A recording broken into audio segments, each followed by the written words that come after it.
Hello, and welcome to tonight's Elite Racing Network coverage of qualifying for the 8th running of the Richmar Florist Indianapolis 500 from, well, none other than the virtual Indianapolis Motor Speedway.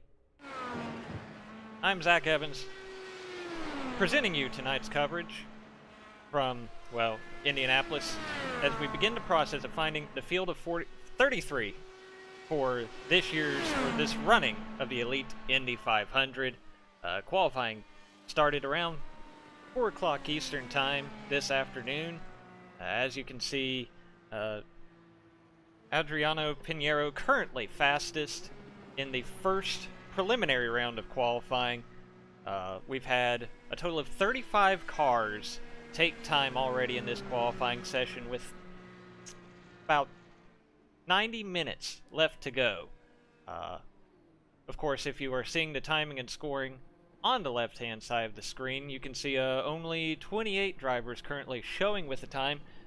So let's go through the process of how this qualifying session is playing out. Every driver had at least one opportunity, provided they were in the lobby and available to take that time to record a 4-lap average, just like in the real-world Indianapolis 500. That time has passed. Now drivers are either joining the lobby or withdrawing the time they recorded earlier in this qualifying session and going back for another attempt to improve their time. So that's where you see some of the discrepancy there. Several drivers currently without a lap of record because they have withdrawn or waived their previous runs and are now waiting their turn to go back on track and try to improve. Currently on track, Logan Spath. Logan Spath in car number 13. This is his second attempt. It's been a while since we've seen Logan on track. Earlier today, he recorded a 4-lap average of 39.646 seconds. Needless to say, that's why he's back on track. That time would only be 26th fastest right now on the charts. He's hoping to improve and work his way up the charts. And that's going to be very important as we get closer to the end of this session, because nobody wants to be involved in the bumping ground. We'll go over that more in just a second. First lap for Logan Spath, 39.557 seconds. You will see on the left-hand side, plugged into Elite Racing Leagues timing and scoring spreadsheet. Obviously, that time will fluctuate, currently showing 10th fastest for Logan, but as anyone knows who has watched Indy 500 qualifying, the lap times get slower and slower over the course of the 4-lap run, so we're going to likely see him fall further and further down the charts as we progress through this run. Second lap, 39.69 seconds. So, at the end, when the stroke of 9 o'clock hits us here, the top 32 drivers will be locked in to the Elite Indy 500. At that time, there will be a bumping ground. Everybody else from 33rd on back will get one more 4-lap shot on track. One of those drivers will claim the 33rd spot in the starting grid and be able to partake in next Friday's Indianapolis 500. The rest will be out, or listed as alternates in case over the course of the next week somebody is unable to attend next week's race. But as it stands for tonight, they will be out. Then we will, of course, have the Fast 9, just like you see in the real world at Indianapolis.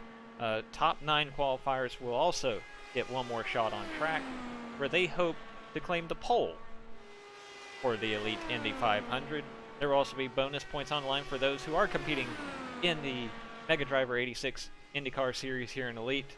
9 points for the pole sitter, on down to 1 point for 9th place. And who knows how valuable those points could be in the season-long title chase. Logan Spath's run comes to a close. His third lap was 39.723 seconds. Fourth lap, 39.851. Shortly, we'll get an update on that 4-lap average.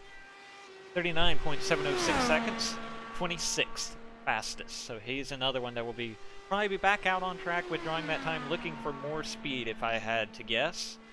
Currently on track, Dustin Dewar, a name we normally see in the NASCAR circles here in the Elite Racing Network.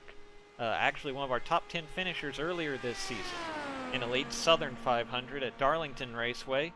But here he is in the open wheels, trying to make the show for the Elite Indianapolis 500. If Dewar is indeed able to make the field, it will be his second start this season with the Elite IndyCar Series. Finished 23rd at Nashville Superspeedway earlier this season.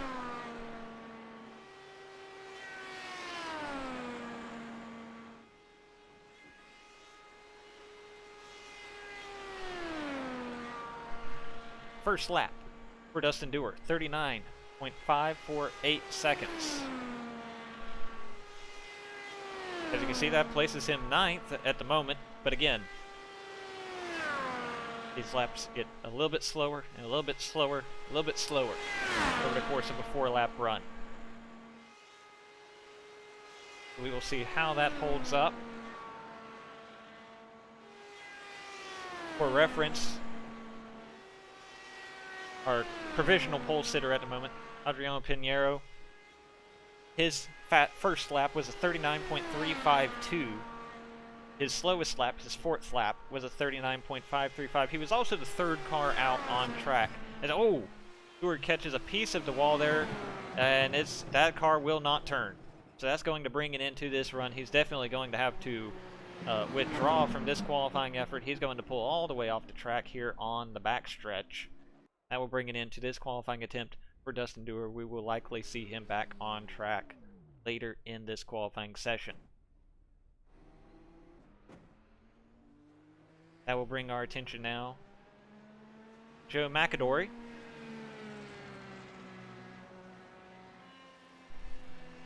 A name we don't see regularly, I'd say, in Elite, but always likes to make an attempt for many of these big shows, such as the Indianapolis 500 or the Elite Daytona 500 over in the joinaps.com Cup Series.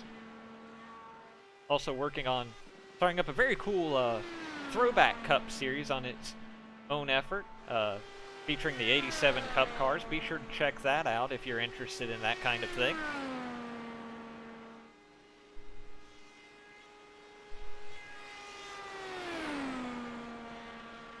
Also, McAdory's a fellow Braves fan, which is great news for me, especially this week. He'll definitely be looking for another reason to celebrate here if he can make his way into the field for the Elite Indianapolis 500. This will be McAdory's 4th attempt. His first attempt was waved off after just 1 lap. Second one, unfortunately, average lap time 40.026 seconds. And he just got the wall. So that's going to bring it into this attempt as well. His 3rd attempt earlier was a 39.693, so definitely one of the drivers looking for speed here in the closing minutes of qualifying for the Richmar Florist Indianapolis 500.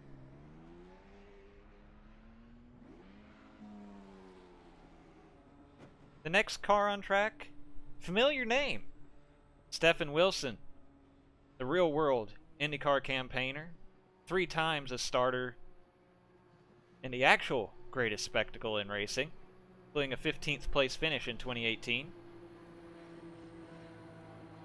He'll be trying his hand to make it into the virtual version of that show here. This is his 5th qualifying attempt today.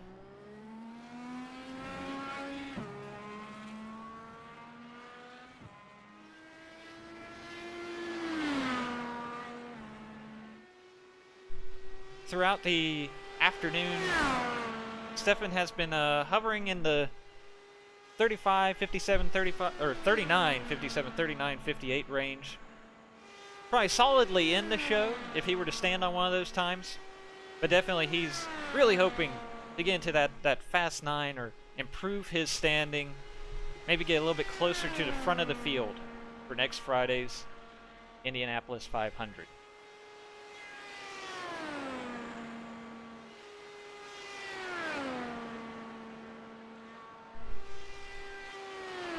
just like the real world qualifying 4-lap average, 10 miles around this famed speedway.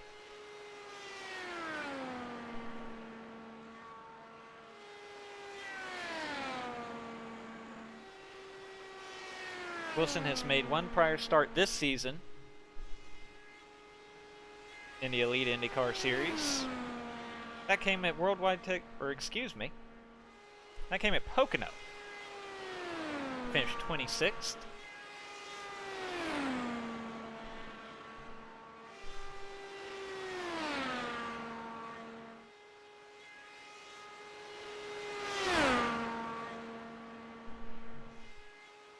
The defending champion here in the Elite Indianapolis 500 is Sage Karam, another real-world IndyCar pilot. So certainly Wilson will be hoping to continue that trend next Friday, provided he makes the field here. His first lap was a 39.505. Second lap, 39.53. Certainly a consistent start to this qualifying run, but lacking that raw pace needed to really crack into that top 9.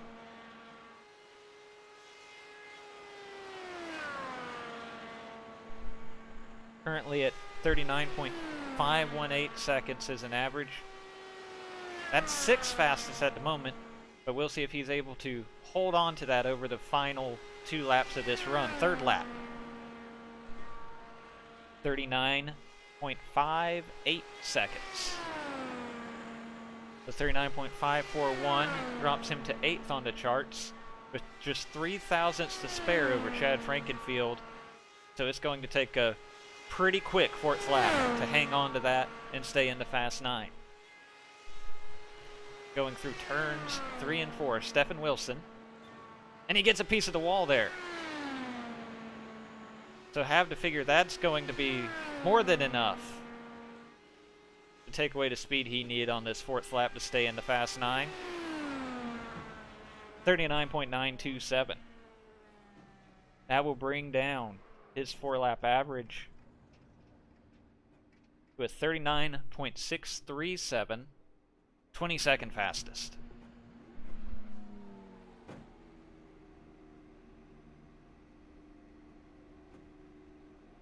Next on track, Alexander Rihon out of Brazil. Another driver we've seen plenty on track during these qualifying rounds. 39.613 was his 4-lap average on his first attempt. 39.585 on the second attempt. Third attempt, waved without a single lap.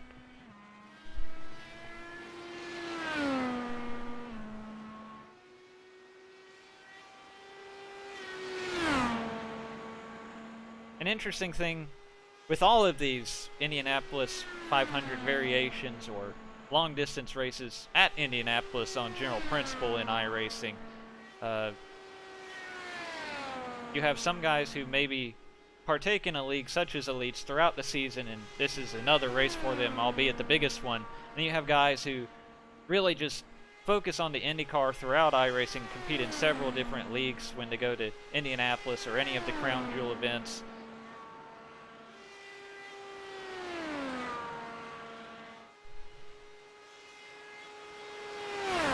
Rihon is a driver we haven't seen in Elite's IndyCar Series this season. Also his first attempt at the Richmar Florist Indianapolis 500 here in the Elite IndyCar Series.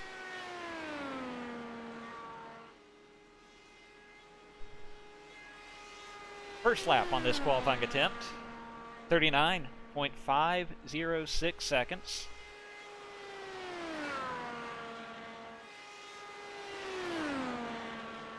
That is the best first lap he's had so far today.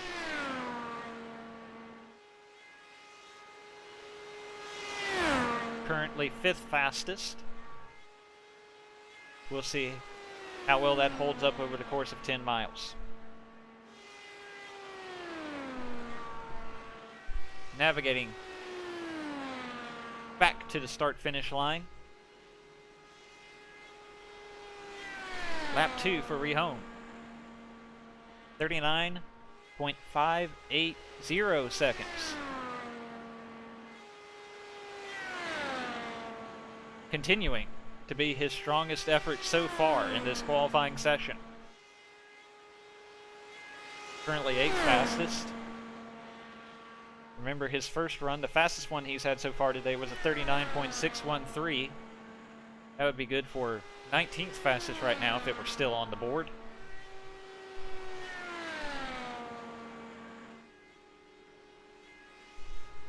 Lap 3.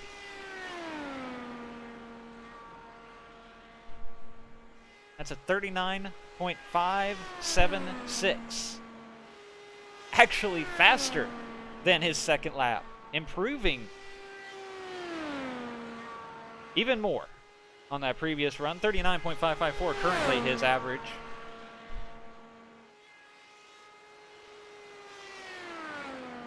One-hundredth of a second faster than Caleb Benchy, and I notice now Chad Frankenfield, who was in that Fast 9, has withdrawn his time and joined the line of cars looking to improve. Interesting decision there. Rehome's 4th lap, 39.663, 4-lap average, 39.581 seconds. Good for 13th fastest. He's going to be very happy to see that improvement on that run, I'm pretty sure. Alec Balvan's now on track. Another driver we typically see with the fenders here in Elite. Currently 22nd in the Elite JoinAPS.com Cup Series point standings. Best finish of 5th this season at Kansas just a couple of weeks ago. Also finished 7th in Elite's Daytona 500 to kick off the 2021B season, so he'll be looking for another strong run in a crown jewel event if he can make the Richmar Florist Indianapolis 500.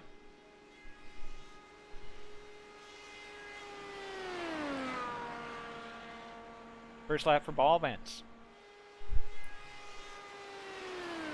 39.519 seconds.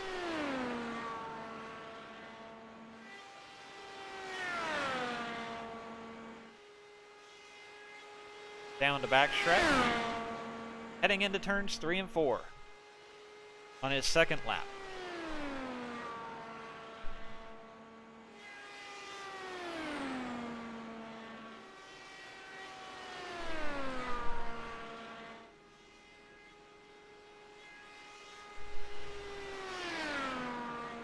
It's a 39.62.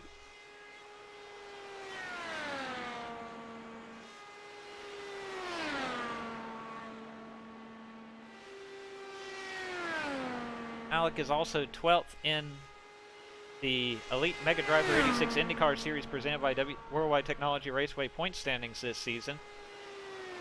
Finished 8th at Pocono, his best run of the season.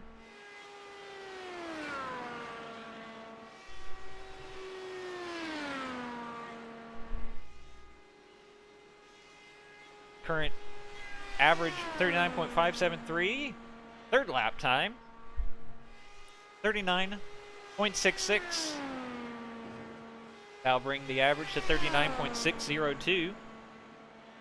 Currently 18th fastest.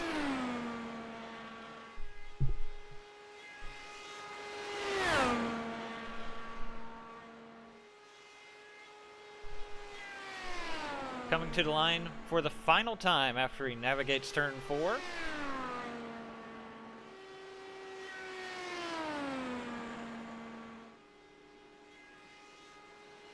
At the line, 39.682, the final lap time. That brings his average to 39.622 seconds. 19th fastest out, 21 laps currently on the record books. So next on track, Jared Rexing.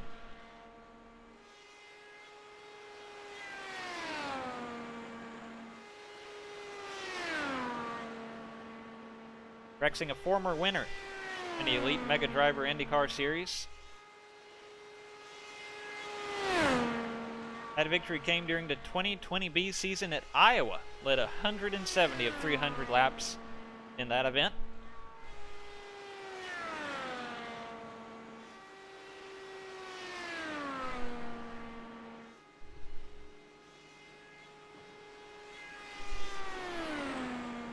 Lap 1 for Jared Rexick, 39.437 seconds. Very quick time.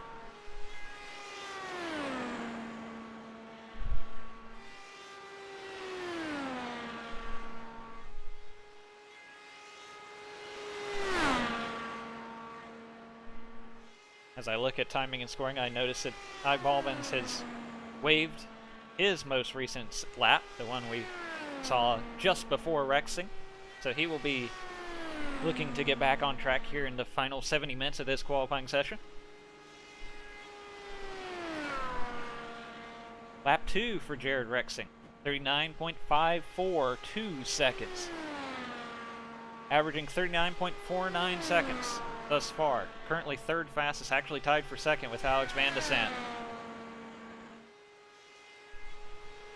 We'll see how he holds up over the final 2 laps of this run.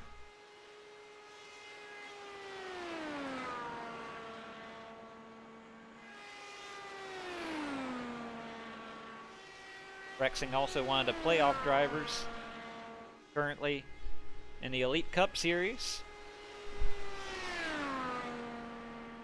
Playoffs started just 2 nights ago at Sonoma.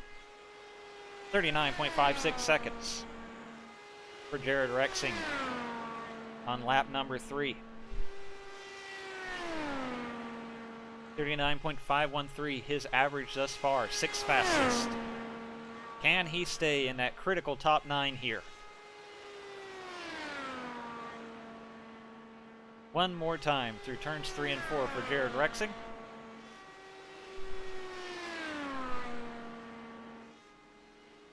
Coming back to the finish line one more time. 39.58. 4-lap average of 39.532 seconds. That is 7th fastest.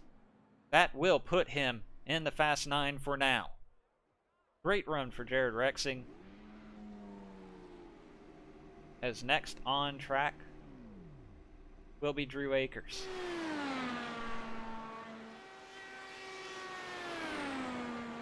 Akers on his 4th attempt here today. The first one was waived without a lap of record. The second one, 39.749 seconds. The third one, also no laps recorded. Akers definitely looking for a step up in the speed department from that one run where he was able to complete 10 miles around the Indianapolis Motor Speedway.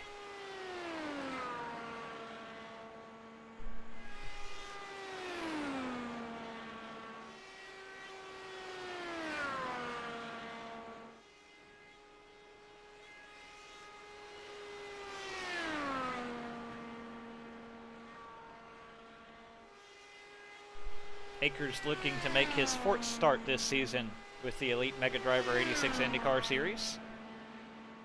Top 10 finisher at Loudon, New Hampshire earlier this season. First lap was a 39.561 for Drew Akers. Earlier this afternoon, his first lap was a 39.8, so definitely an improvement on that effort. Lap 2 for Akers. 39.763 seconds.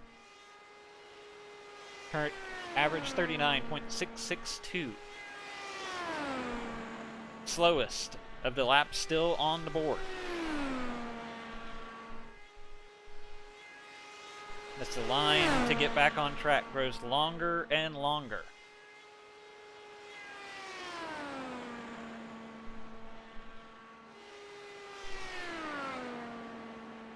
Have to wonder for some of these guys who are now withdrawing time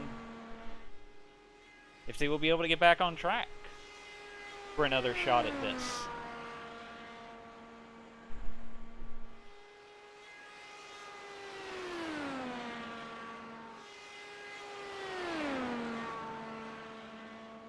By my count, 19 cars in line waiting for an attempt. It's going to be close. I must admit it's going to be close. Drew Akers 39.654 on lap 3. For an average of 39.659 seconds. Slowest of the cars of record. This 4-lap run comes to a close with a 39.694. Just 400 slower than lap 3, but his 4-lap average 39.668, 19th out of 19 currently on the board. Next is another driver we've seen several times throughout the afternoon, Michael Hosick. This will be Michael's 7th qualifying attempt.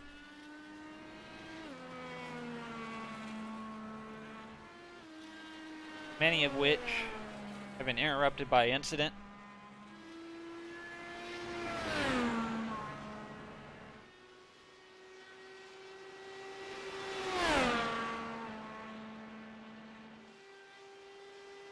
His best effort this afternoon and evening was a 4-lap average of 39.695 seconds.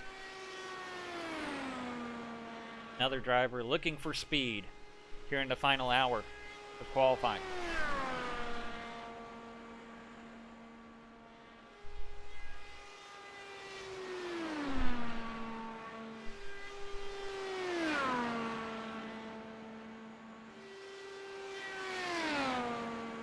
Hosick is currently 13th in the Elite IndyCar Series point standings. 8th place finish at New Hampshire, 11th at Pocono. 14th at the Nashville Superspeedway, 18th at Laguna Seca in his one road course appearance this season. First lap, 39.798 seconds for Michael Hosick.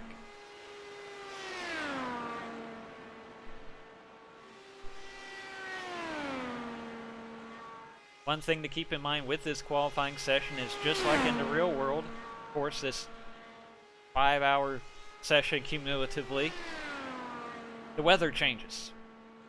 Cloud cover, temperatures increase, decrease, track gets hotter with more cars on track. All the things that you would have to factor in during the real world attempt to make the greatest spectacle in racing, these drivers are also dealing with in the virtual world. Lap 2, 39.670 seconds. Improvement from lap 1 for Michael Hosick. 39.734, his average thus far.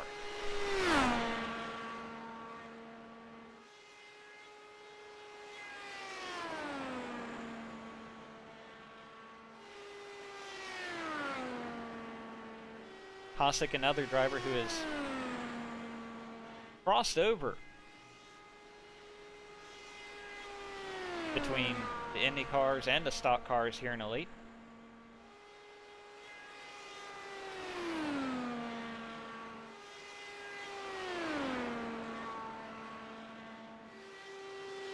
Actually earned a pole earlier this season in the Cup Series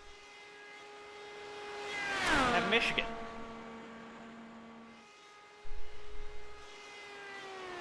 .707 was his third lap.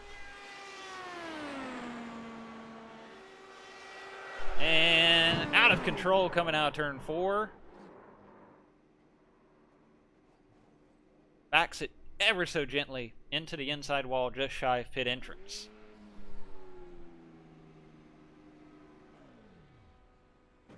Thus ends Michael Hosick's qualifying attempt.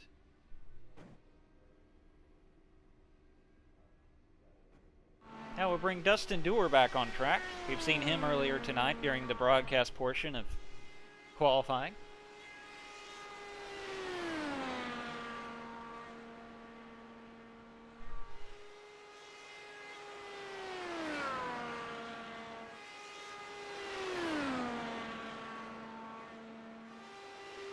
Last time out, his 4-lap average was 39.576 seconds.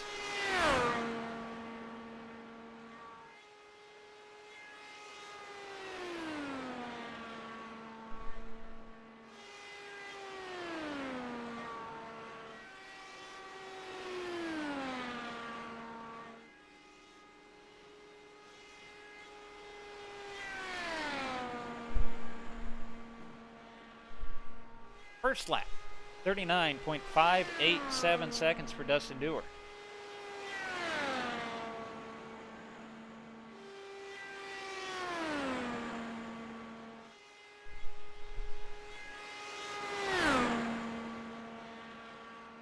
If you're watching along here on the Elite Racing Network, be sure to say hello in the YouTube chat.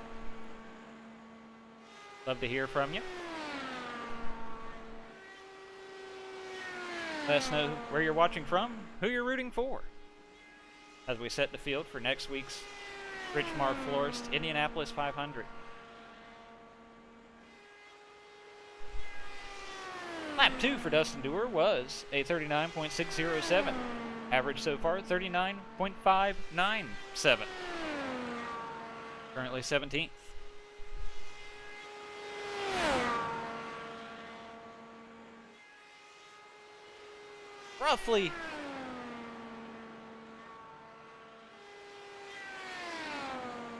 Roughly on par with his earlier attempt. Lap 3 for Dewar. About 39.66. Brings his average to 39.620 seconds, currently 18th fastest.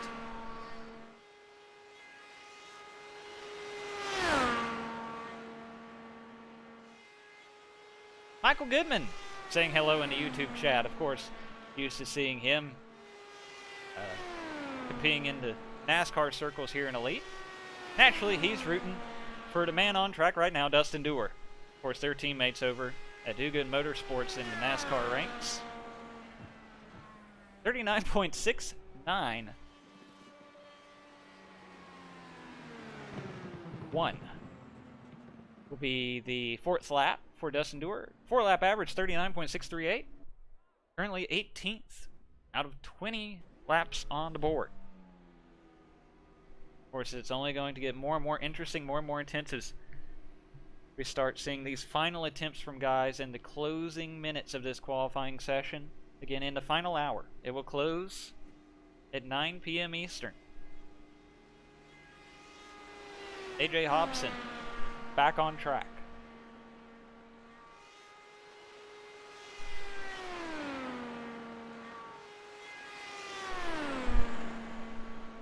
Hobson waving a 39.574 in his second attempt earlier. Seeing if he can improve.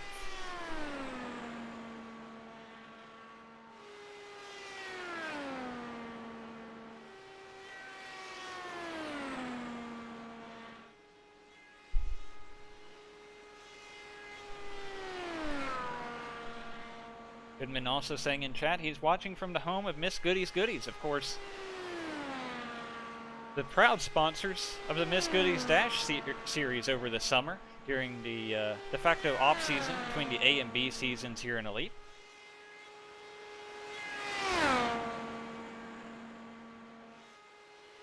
I'm very happy because, ever the perfectionist that I am, we have Nick in chat now. He is in tonight's field of drivers trying to qualify for the Indianapolis 500, and I'd love for Nick to tell me, if he can in chat, how to pronounce his last name so I don't screw it up.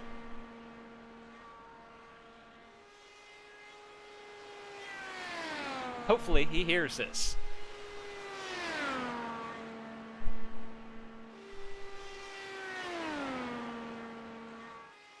If I were in the real world covering a race, as I occasionally do, I'd be able to just walk up to him. Hey, you! How do you say your name? I don't have that luxury on the internet. 39.459 the first lap for AJ Hobson. 39.510 on lap 2. 2-lap average 39.485 seconds.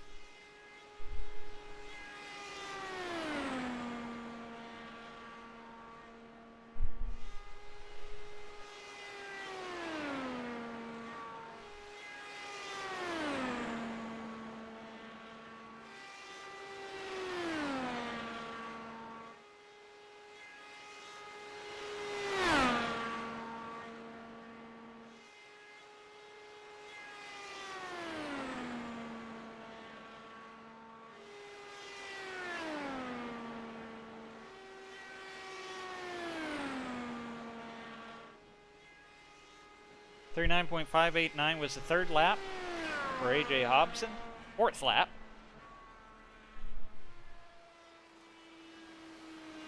39.619.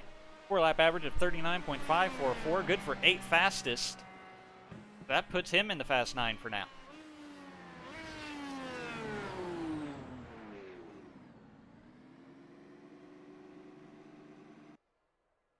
Next driver on track, Logan Spath.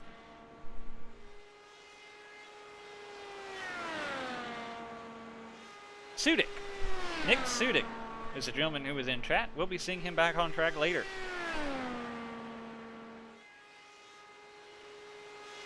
And qualifying for the Elite Richmar Florist Indianapolis 500. Thank you for dropping in, Nick.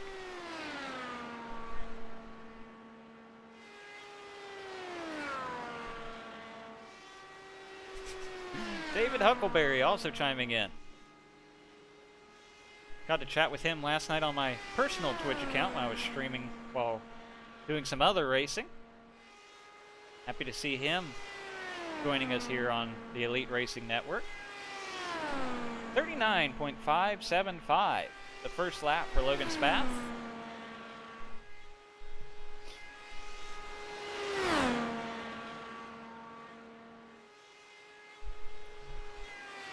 Going through turns 3 and 4 on this qualifying attempt.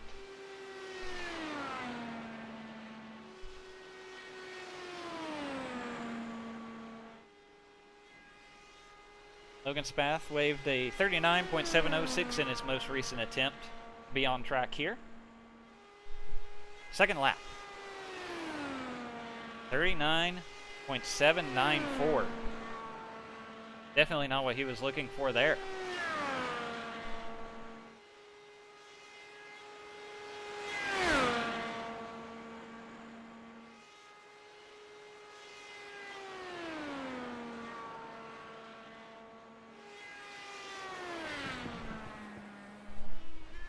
And it looks like he is going to slow here. And it'll be another attempt later, hopefully, for Logan Spath as he tries to make Elite's Indianapolis 500 for the first time. Next car on track will belong to Joe McAdory. We see him exiting pit road now.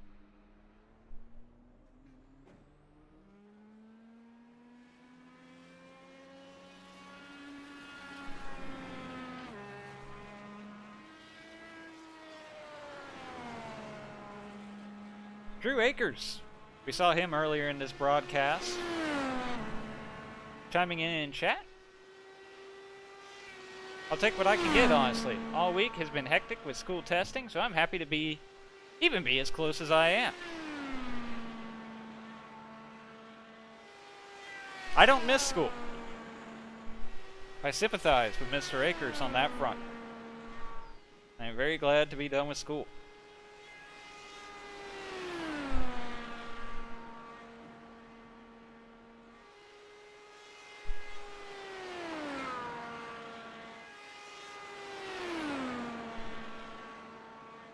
Chad Thornquist also chiming in.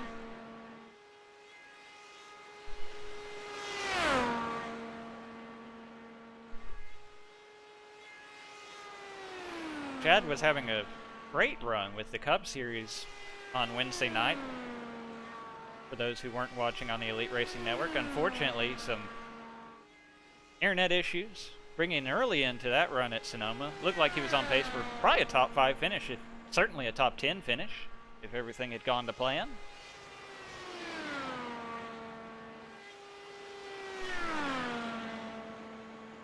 .513, the first lap for Joe McAdory.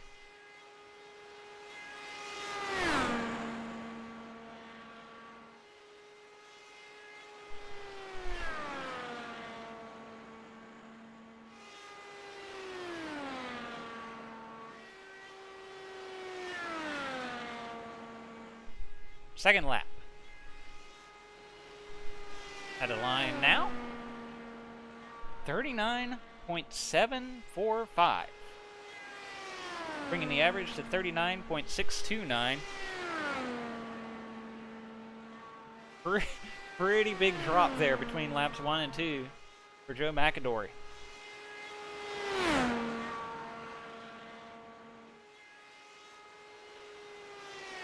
Chad Thornquist, I played Fireflies by Owl City leaving college at max volume.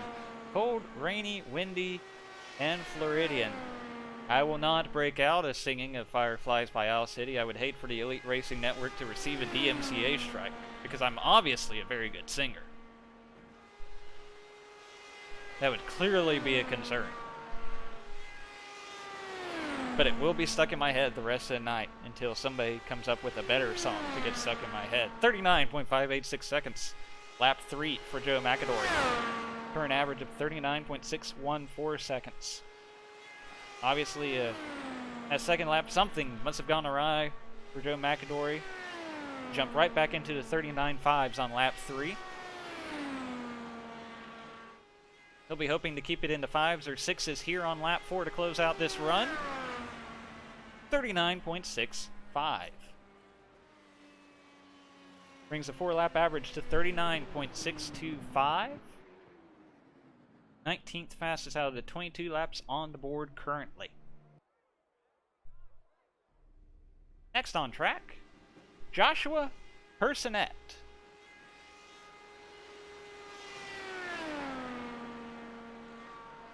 Personette looking to make his second start of the season in the Elite Indycar Series.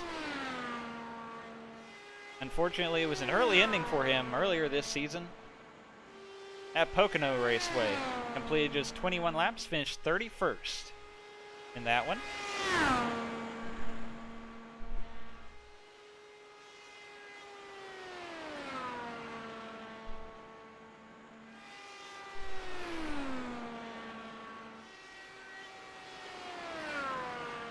Personette, an 8th place finisher at Michigan earlier this season in the Elite JoinAPS.com Cup Series. First lap, 39.737 seconds. 736 seconds, excuse me, for Joshua Personette.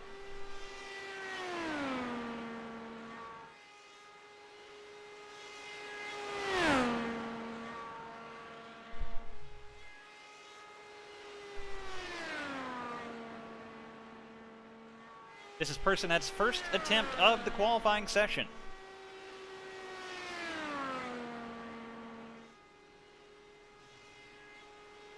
Second lap.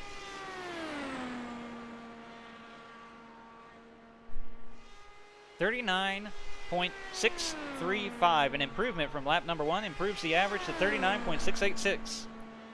Still slowest of the 23 cars on record at the moment.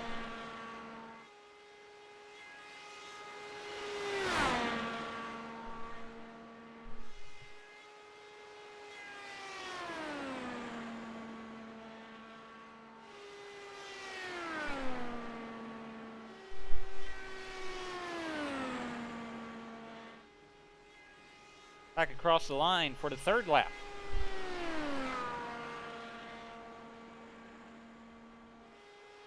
.665 seconds for Joshua Personette.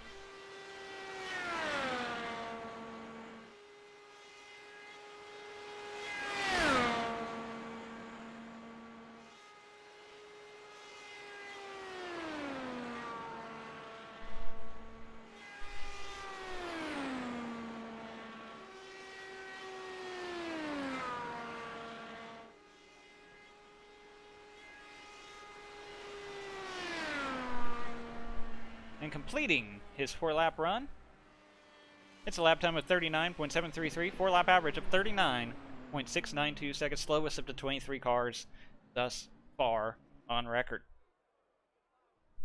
Next on track, Peter Dempsey.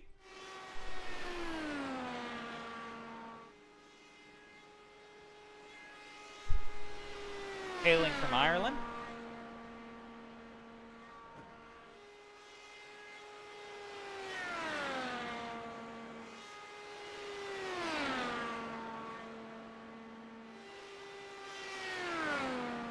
one previous start this season with the Elite IndyCar Series. That came at the Nashville Superspeedway, 20th place finish.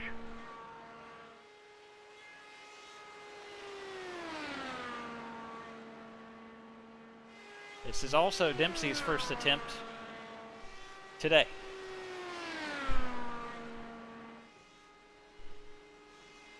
Starting to see more and more to drivers who, for whatever reason, whether it be real-world obligations or whatever the case may be, unable to qualify earlier this afternoon and evening, trying to work their way into the Indianapolis 500. First lap, 39.456 seconds. That's a quick one.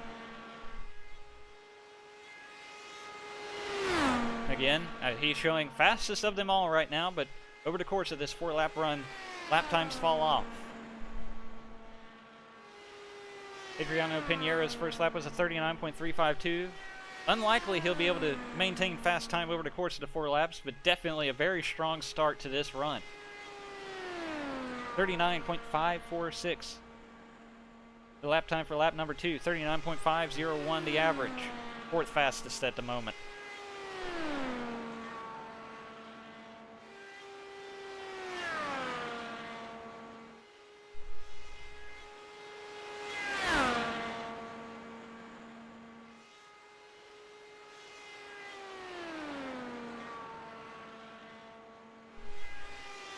Going through turns 3 and 4.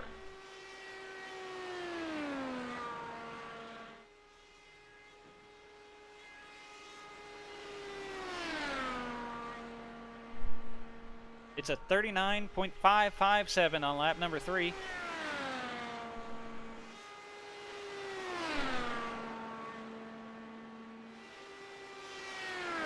Average thus far 39.519 seconds, 6th fastest. Can he stay in the top 9? Through turns 3 and 4, one final time.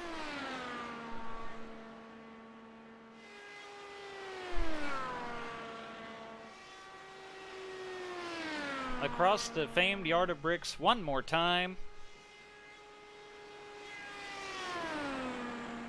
39.61. 39.542 the average, 8th fastest, just ahead of AJ Hobson.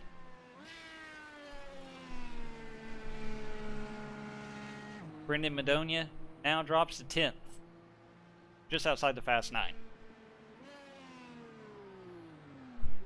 Next on track,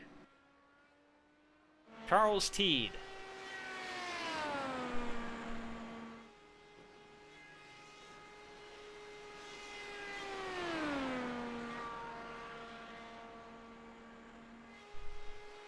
Teed looking to make his first start of the season in the Elite IndyCar Series, but a name I'm very familiar with from other IndyCar series here on iRacing. Someone I've raced with several times in these cars. Hoping to make his way into the field tonight.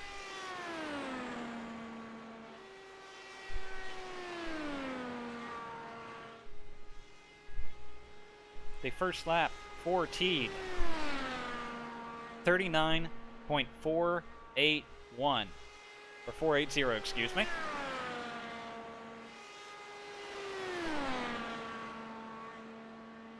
Currently second on the charts.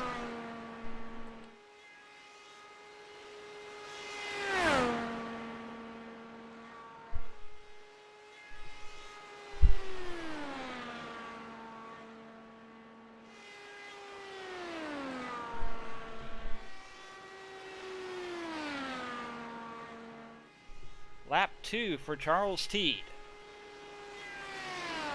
39.53. Now bring the 2-lap average to 39.509.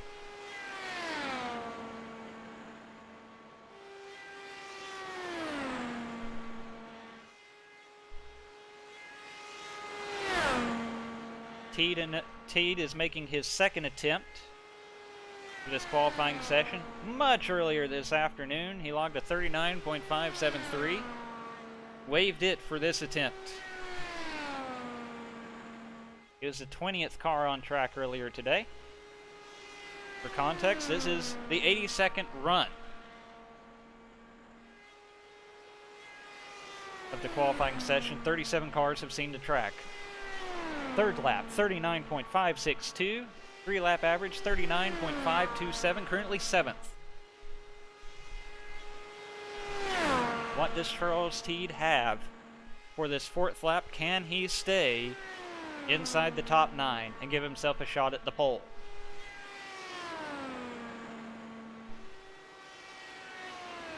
Back to the start-finish line one more time. It is a 39.64 for Charles Teed on the final lap. Average of 39.555 seconds, 11th fastest, just outside the top 9. Next on track, Nicholas Sudik.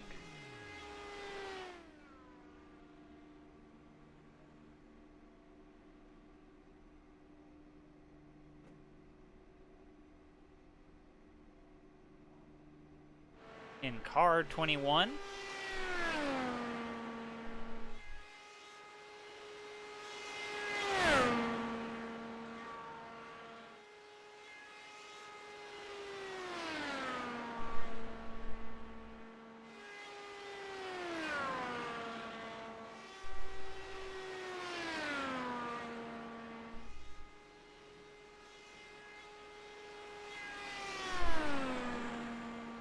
Starting this qualifying session off with a 39.48.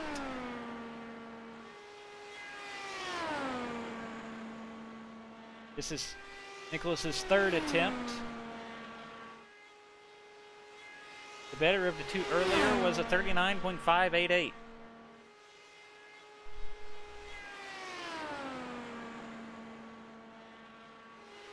The first lap is an improvement from that run. We'll see if that improvement can continue.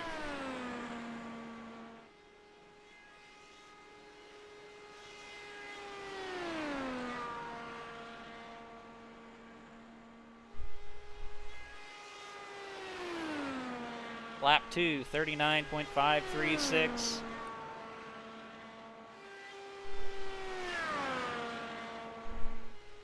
Average of 39.508. Currently 5th on the chart.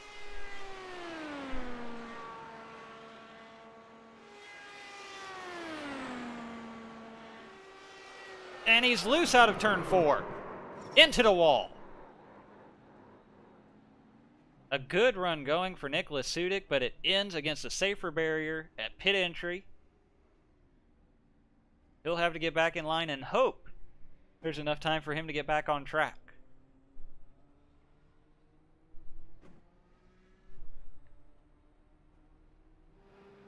Next on track, Craig Forsyth. Of course, in those colors all too familiar. The fans of American open wheel racing. Forsyth Racing competed for several decades. IndyCar, Champ Car. Forsyth has been pretty busy throughout this qualifying session. This will be his 7th attempt.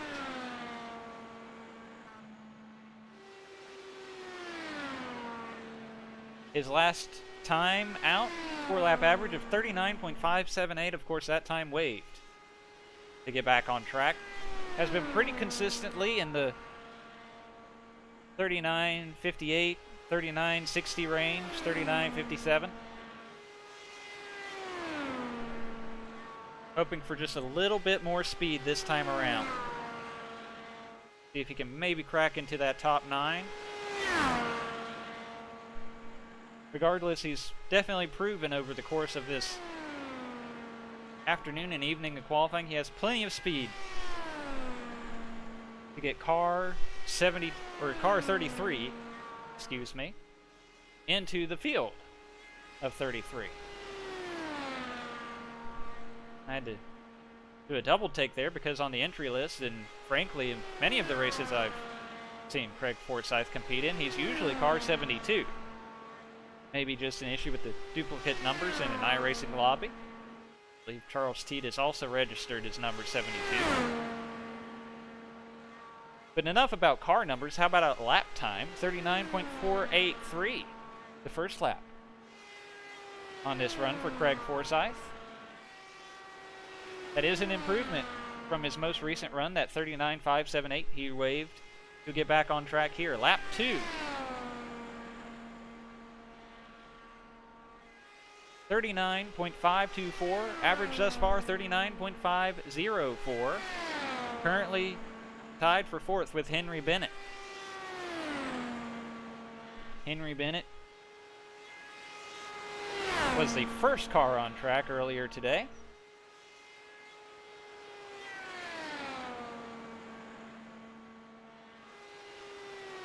The points leader here in the Elite Mega Driver 86 IndyCar Series, with a pair of wins to his credit this season.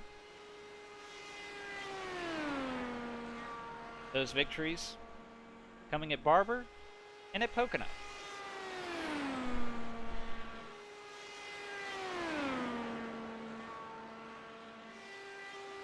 Lap 3 for Forsyth, 39.556. The average thus far, 39.521, 7th fastest. Forsyth is currently 11th in the Elite IndyCar Series points. 3 top 10 finishes. He gets the wall out of turn 4. We'll see how much that hurts him. 39.602. 4-lap average of 39.541. Kept it into top 9. I do want to go back and look at that, though. Maybe it was just the sound effects playing tricks on me. Maybe a little bit of... But it sure did sound like he got a piece of the wall. We'll go on board real quick with Craig Forsyth and see if I'm a crazy person or not.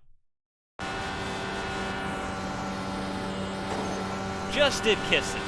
Just did kiss it. Didn't seem to slow him down much at all. Great news for Craig Forsyth. Next on track, AJ Musselman.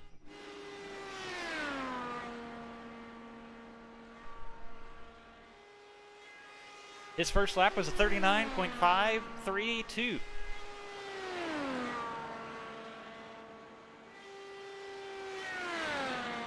AJ 15th currently in the Elite IndyCar Series point standings. 9th place finish at Nashville, his strongest showing of the season thus far.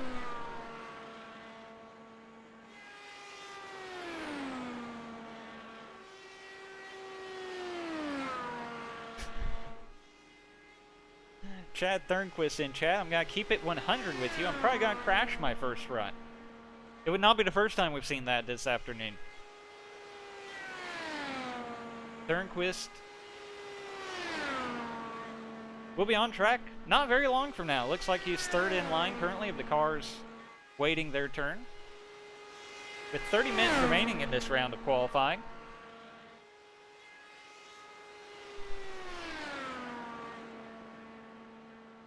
.604 was AJ Musselman's second lap.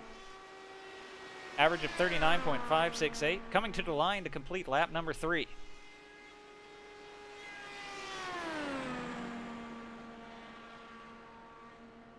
Thir 39.672. Average of 39.603 currently for AJ Musselman. 21st fastest.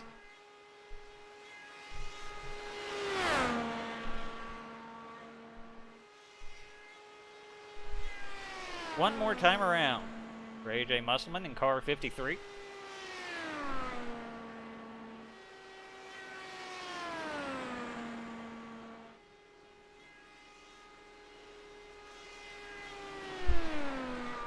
The final lap. 39.703. 4-lap average, 39.628. That's going to be 23rd fastest. As now we go back. We saw him earlier in our broadcast portion. Stephen Wilson back on track. Yes, that's Stephen Wilson if you're just joining us. real world IndyCar competitor, 3 times a participant in the greatest spectacle in racing at the actual physical Indianapolis Motor Speedway, trying his hand at the virtual version.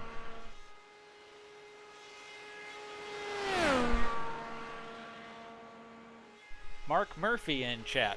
Looks like I should have kept my time. LOL. Mark Murphy, one of the drivers in line currently. 2 runs earlier today. The first one was a 39.709, second one 39.735. We'll see if he'll have enough time to get back on track. I'm optimistic looking at his place in line. I think he's got a shot still. We'll see. For now, the shot belongs to Stephen Wilson. First lap, 39.447.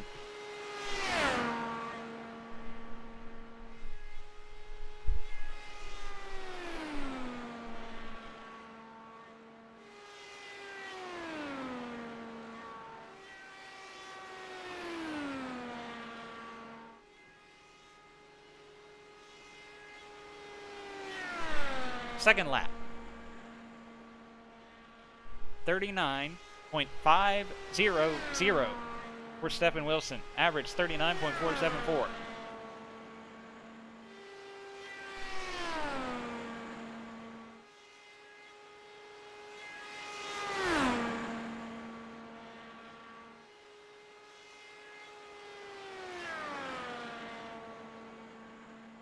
I have to admit, a little bit surprised. I'm admittedly not the most frequent of the real world runners who moonlight in Elite, but surprised that he doesn't have a career win to his credit in this series.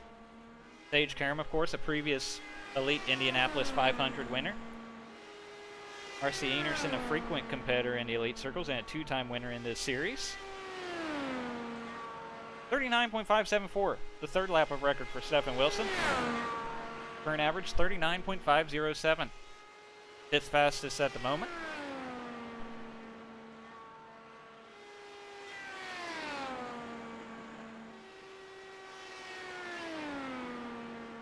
Michael Goodman now plugging Kenny Rogers, so that takes the lead over Fireflies by Owl City for the best song mentioned in chat so far tonight.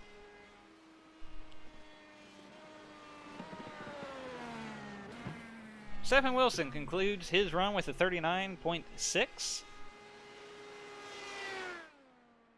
In just a moment, we'll see where that puts him on the board.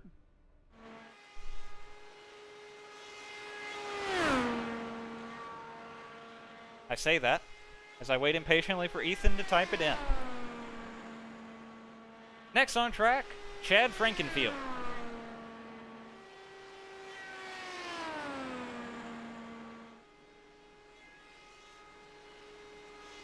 Frankenfield won the 4th running of the Elite Richmar Florist Indianapolis 500. Also a former champion here in the Elite IndyCar Series.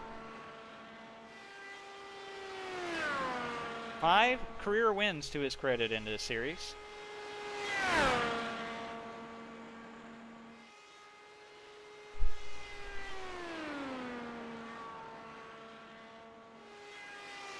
Currently 8th in the series standings.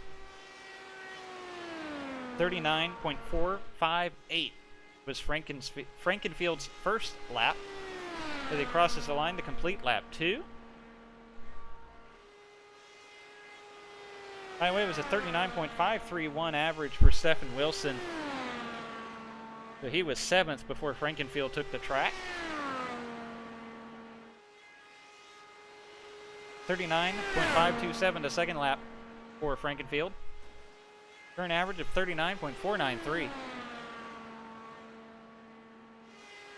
He works his way through turns 3 and 4 to complete the 3rd of 4 laps on this run.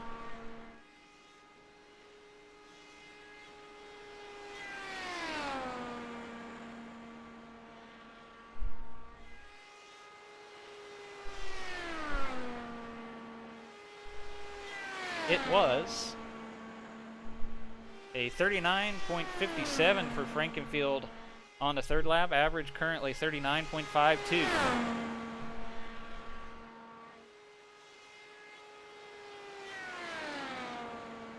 I questioned it at the time. He had a 39.544. He was in the top 9 when Frankenfield pulled that lap, but as we can see, that would have fallen out of the Fast 9 eventually. May have proven to be the right choice. The 4th lap clocks in at 39.603, average of 39.541.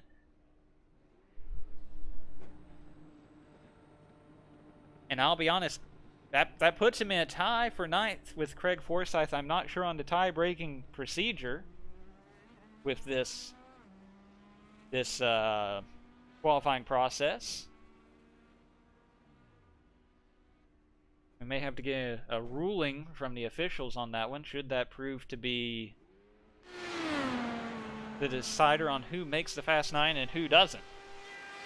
We'll see if somebody can bump Frankenfield out of the top 9 and render that point moot. The next person to try it will be Chad Thornquist, who, of course, has been tuning in with us on the Elite Racing Network. David Huckleberry chiming in, saying, by his tabulations, Chris Demerit looking to be in the danger zone of the gun going off at 9 o'clock.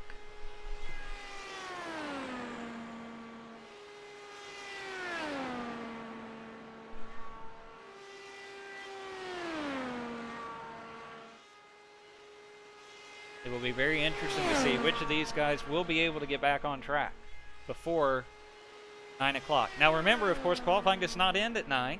Just this round does. After that, we will have the bump round, where everybody outside the top 32 will get one more shot on track for that 33rd and final spot. And then after that, we will have our Fast 9 to determine the pole sitter for next week's Elite Richmar Florist Indianapolis 500. It's a 39.528 for Chad Thornquist his first time around. And it is indeed his first time around this entire qualifying session, as he mentioned earlier in chat. So, out of the frying pan into the fryer.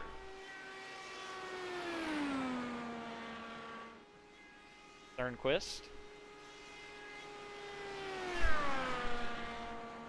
Lap 2, 39.58. Current average 39.558.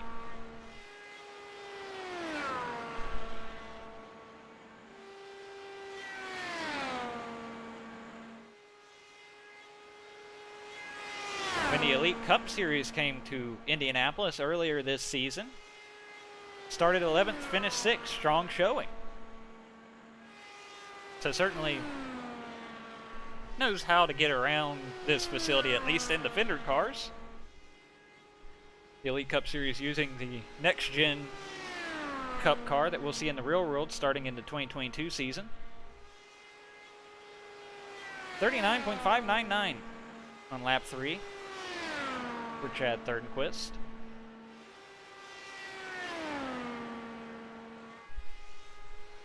Current average of 39.571, 15th fastest. Would put him pretty comfortably in the show at the very least, and I'm sure he'd be quite happy with that without a chance to get on track earlier today and really fill out this qualifying setup. He could just bring it home one more time. At the line to complete lap number 4. That's going to be a 39.60. 39.604. The lap of record, 39.580 for the 4-lap average, 17th quickest out of 30 cars currently on the score sheet. Next on track, Richard Lyons, sporting a little bit of a throwback, that Team Penske inspired livery. Lyons making his 5th attempt of the day. Most recent one, the one waived for this attempt, 39.612 seconds.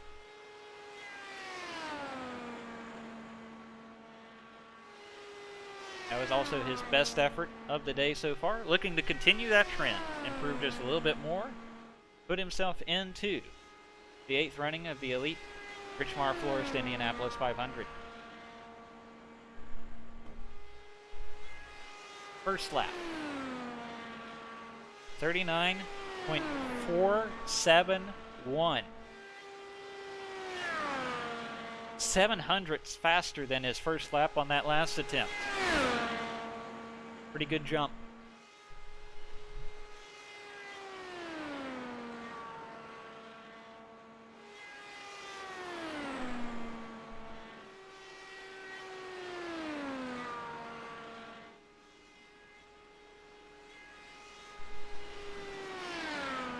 Lap 2, 39.56.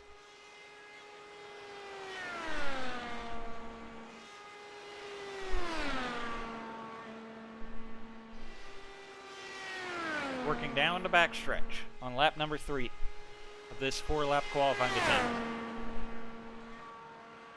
2-lap average so far, 39.519 seconds. That's 6th fastest.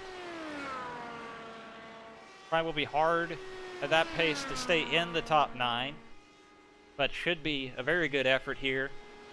Solidly in the field for Richard Lyons if he can keep it on pace. 3rd lap, 39.57. 39.539. That puts him 9th at the moment,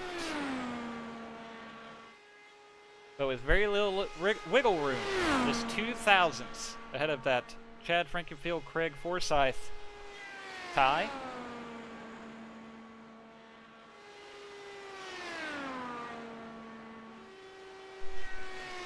One more time around for Richard Lyons.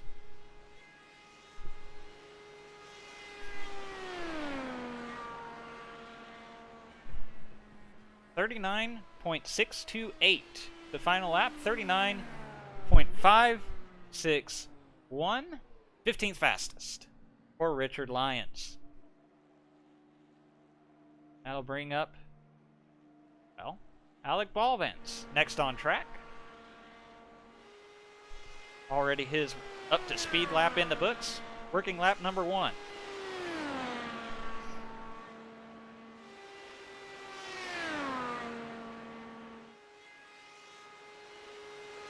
Chad Thornquist with the let's go in chat. I figured he'd be pretty happy with a 39.58.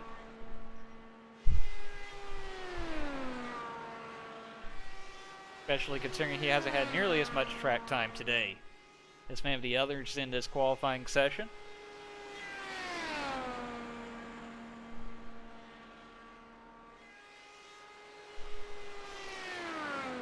It's a 39.51 to start things off for Alec Baldwin on this attempt. This is his 3rd try. Waved to 39.622 to get back on track.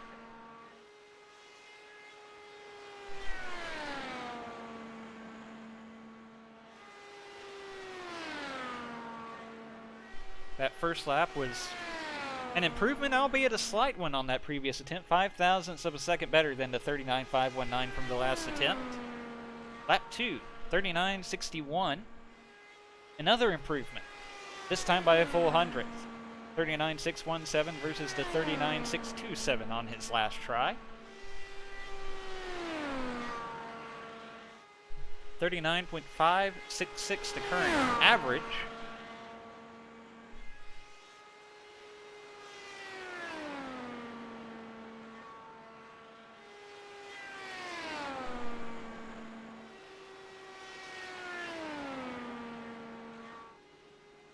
Coming across the line to complete lap number 3, Alec Baldwin's in car 5. It's a 39.608. That time he made up a solid 500ths over his 3rd lap from the previous run. So definitely a wise choice on his part to go back out for this attempt, provided he doesn't, pull a J.R. Hildebrand or something here on the final lap. One more time through turn 4. Yep, didn't get the wall. Coming across the line, we'll see what his time is. 39.675. Again, an improvement on his final lap from one run ago. we'll see what the average will be.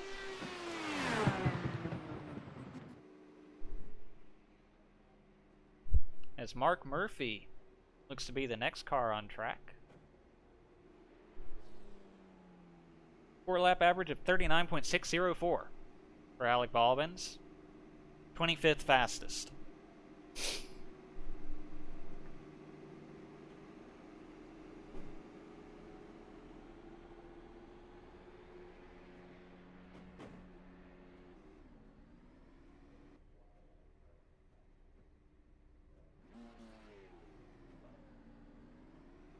Now Mark Murphy heading out on track to start his qualifying attempt.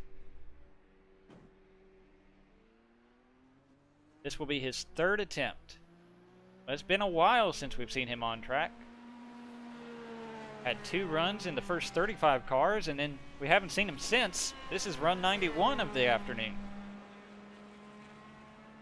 His best lap was on his first one, or his best 4-lap average, I should say, 39.709. However, that was after only 2 laps. Didn't make it through the 4-lap run on that attempt. So the only 4 laps that the average from the 4-lap run he did complete was a 39.735.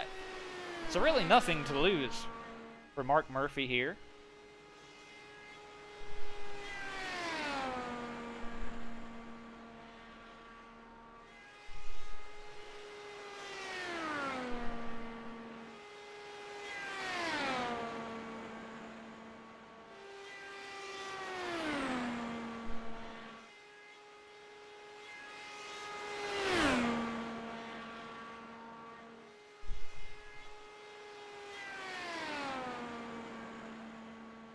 .38 cars have been on track so far today, trying to make the field for the Elite Ridgemar Florist Indianapolis 500.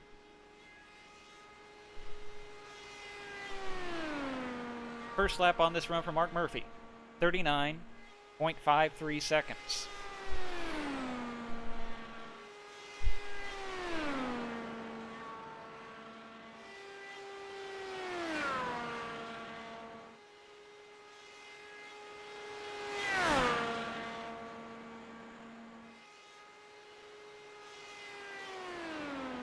Murphy, another of several drivers looking to make his first start in the Elite Indy 500. Second lap for Mark Murphy. 39.58 seconds.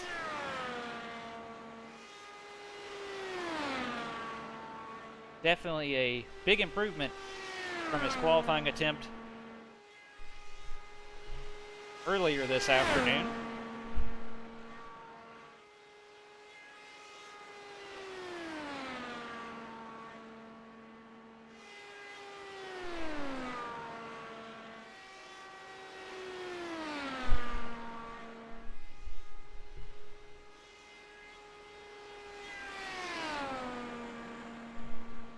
Lap 3. 39.673, 3-lap average thus far, 39.597 seconds, 25th fastest.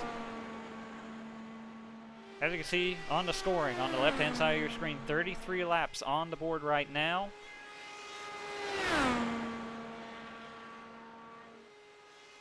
We knew we had more than 33 cars we had to sort through, but we are well and truly bumping now, with only 32 locking into the field during this first round of qualifying, which will end in about 11 minutes time. The final lap for Mark Murphy is a 39.669, a 4-lap average of 39.615. That is 26th fastest. Next on track, Caleb Benchy.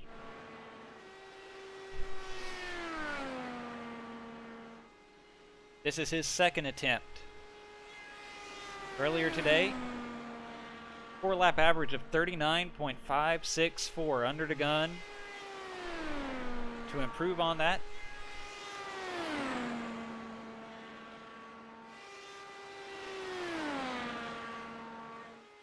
Benchy, a former winner here in the Elite IndyCar Series. That victory came at Long Beach during the 2021A season back in February. What a place to win, right?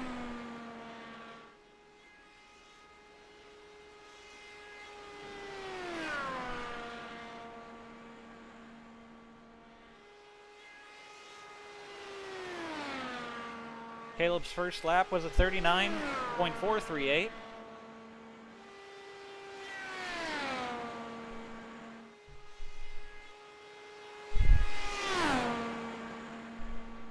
Again, you see him top of the pylon at the moment, but these times do fall off over the course of 4 laps.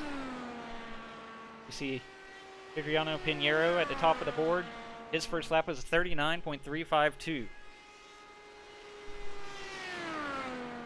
Way long ago in the first hour of this qualifying session. Second lap, 39.521 for Caleb Inchy. 39.48 the average at this moment.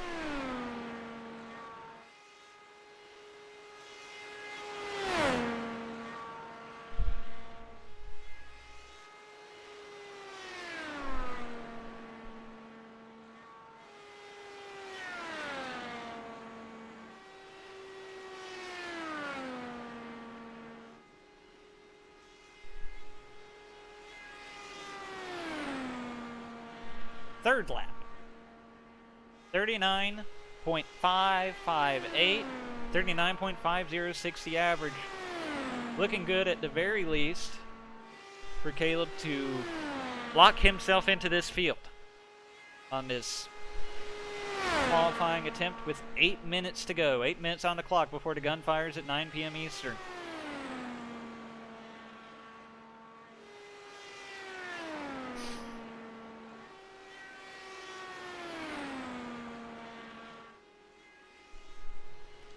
At the line, 39.562 for a 4-lap average of 39.520 seconds. That puts him 7th. He's in the Fast 9. Great run for Caleb Inchy. Whatever the tiebreaker is between Chad Frankenfield and Craig Forsyth, they'll just decide where they start a little bit further back in the field. Gil Ribeiro now on track.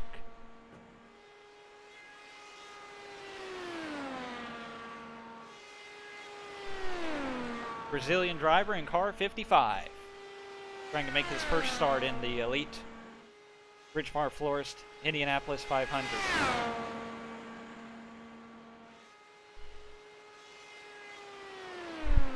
First attempt.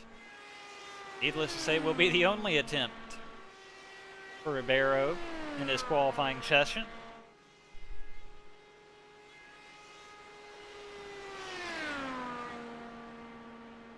Ribeiro with 2 starts under his belt this season in the Elite IndyCar Series. Unfortunately, early end at Pocono, 30th place finish there, 15th at Nashville Super Speedway. 39.499 the first lap for Ribeiro.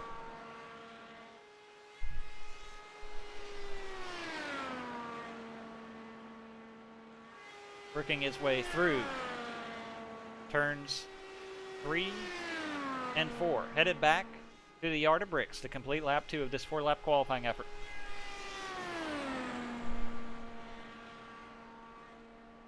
.580 the second lap.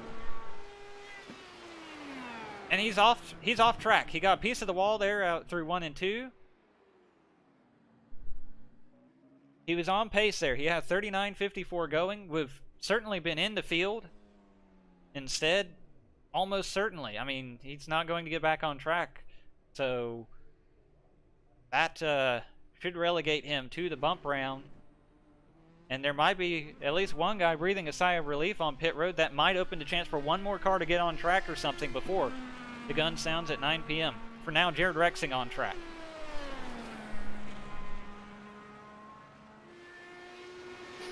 Jared Rexing making his 3rd qualifying attempt. Waved a 39.532 to get back on track here.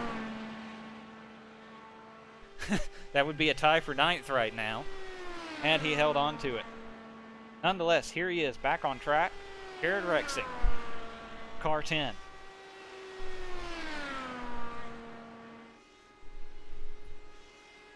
Rexing, tied for 17th in the Elite IndyCar point standings this season. 4th place finish at Nashville Superspeedway.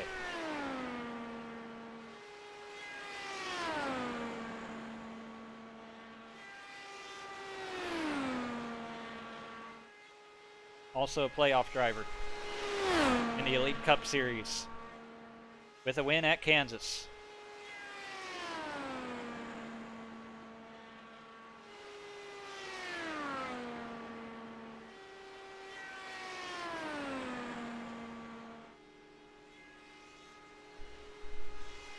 Across the line to complete his first lap on this run, 39.43.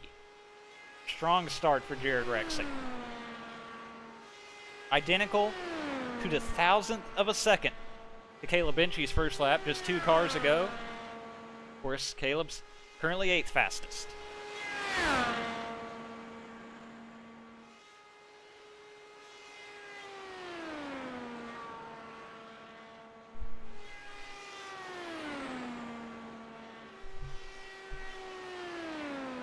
And back to the start-finish line to complete lap 2, Jared Rexing.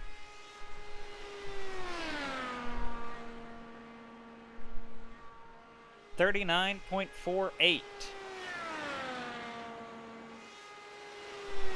That was, to continue the comparison with Caleb Benchy, about 0.04 of a second faster.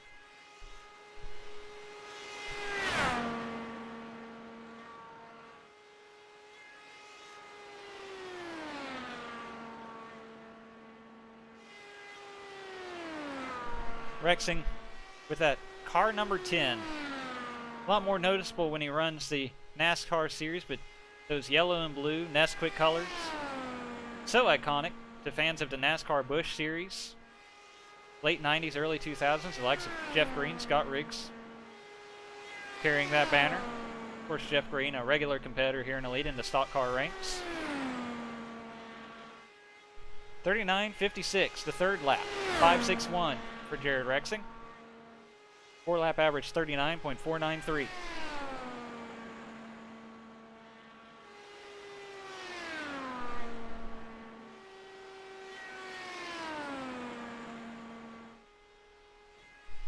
One more time. At the line, Jared Rexing. It's a 39.61. 6.09 the official score. 39.522 the 4-lap average. 8th fastest.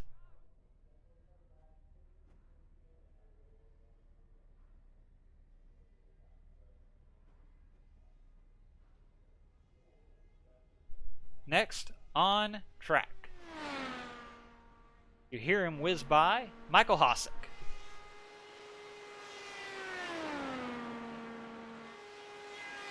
.859. So, by my understanding, likely your last car on track. 39.725 was the time Hossack waved to get back on track here.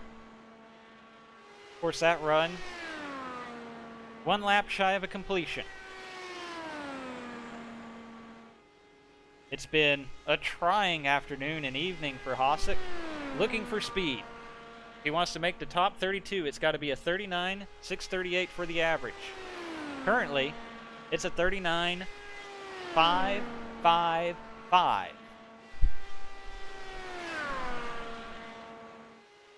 For AJ Musselman, the man currently sitting 32nd, it was a 5.32 on the first lap.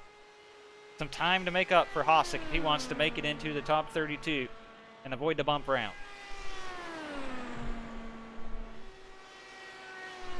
Lap number 2 for Hossack.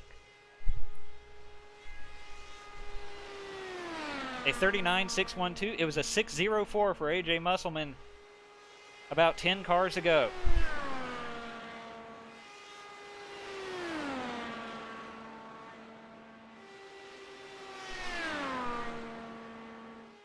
It was a 39.672 on the third lap for AJ Musselman, the man currently on the bubble.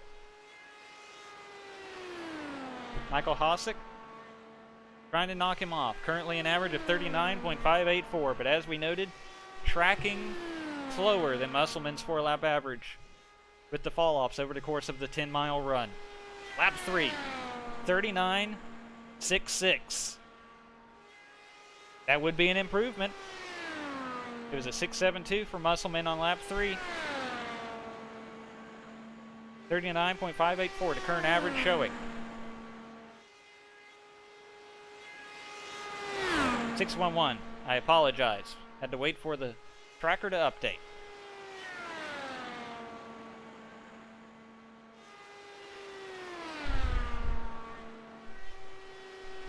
One more time.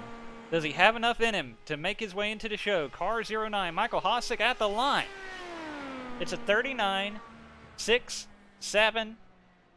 It was a 7.03 for AJ Musselman on his final lap. Was that enough? 39.626. I believe it will be. And actually, now I realize because of the tracker, actually the man that gets bumped off there wasn't Musselman, it was Dustin Dewar. I apologize. He did indeed qualify just ahead of AJ Musselman, though, for 31st. That must be a heartbreaker for Dustin Dewar. Going to the bump round, coming down to the last car. But that concludes the first round of qualifying here for the Elite Richmar Florist Indianapolis 500. Your Fast 9, Adriano Pinheiro, Alexander Van de Sant, Brandon Trano, Henry Bennett, Chris DeMeritt, Nick DeGroot, Caleb Inchy, Jared Rexing, Stephen Wilson. They'll all be back later tonight for a shot at the pole. Until then, we're going to re-rack, get ready for the bump round, take a quick break, show you some video hype for this prestigious event. We'll be right back for more from Indianapolis.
There's definitely...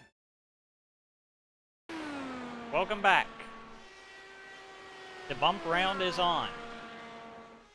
Here at qualifying for the Elite Richmar Florist Indianapolis 500. Of course, Richmar Florist, family owned and operated since 1955, a full-service florist serving the Lehigh Valley and beyond. Proud sponsor of both Elite and NASCAR. Without them, well, this event would probably still be possible, but it'd be a lot less cool. Thank you to Richmar Florist, as we are now ready to determine who gets the 33rd and final spot in the field of 33 for the 8th running of the Elite Indy 500. Currently on track, Logan Spath.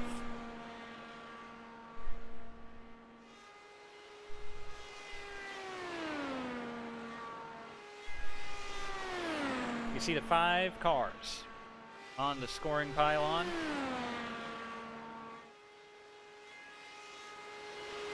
Going for the final spot in the field of 33.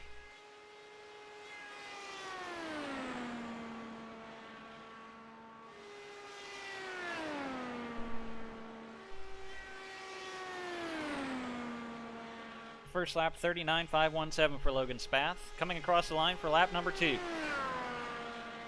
It's a 39.56.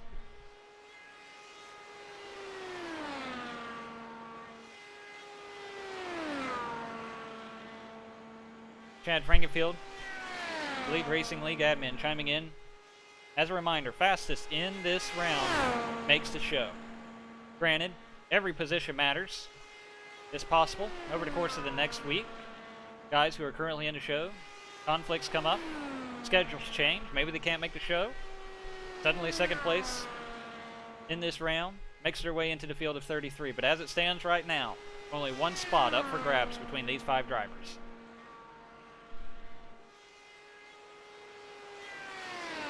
Lap 3, 39.597 for Logan Spath, currently in an average of 39.558. One more time around for Logan Spath to set the bar in the bump round.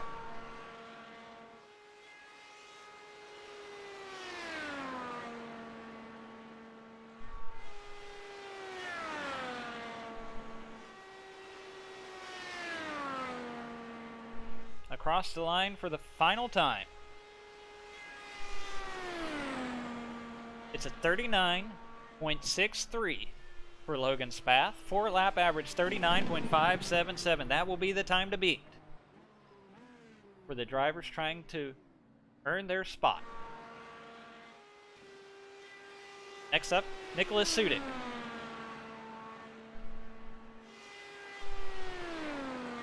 At purple and white, car number 21.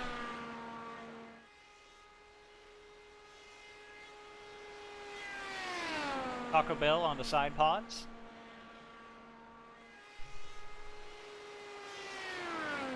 Looking for his spot.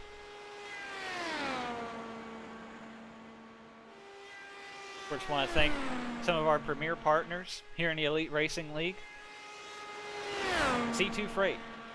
They offer complete freight management services ready to meet your needs today as well as your changing needs in the future, with thousands of qualified carriers in their database capable of handling shipping for every type of goods, from perishable foods to office equipment. Whatever you need to ship, they have access to the necessary equipment. Flatbeds, double drops, vans, tankers, refrigerated equipment, multi-axle heavy haulers, dump trucks, auto carriers, intermodal containers, and more. Nicholas Sudik certainly hoping he can haul the freight here and earn a spot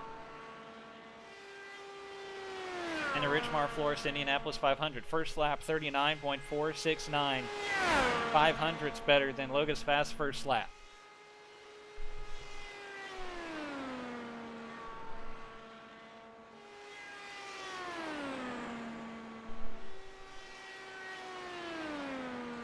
Back across the yard of bricks to complete the second of 4 laps on this qualifying attempt.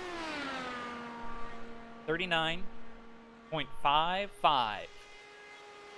Still better than Spath, but the gap definitely closed on lap 2.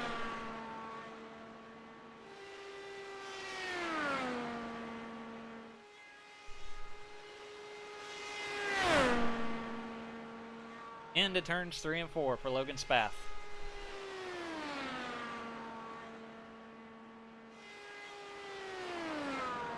Reminder, lap 3 for Logan was a 39.597. Nicholas Sudik coming across the line. It'll be a 39.64. That brings the average to a 39.555.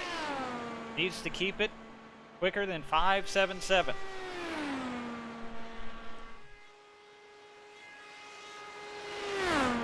Just a little more than a mile left for Nicholas Sudik on his shot to make his way into the Richmar Florist Indianapolis 500. Out of turn 4 to the line. It will be a 39.646 average. Are you kidding me? 39.578, 1/1000th of a second slower over the course of the 10 miles. Well, 4/1000ths, I guess, if by the time you multiply it by 4 for 4 laps. But the slimmest of margins making the difference. Now on track, Gil Ribeiro.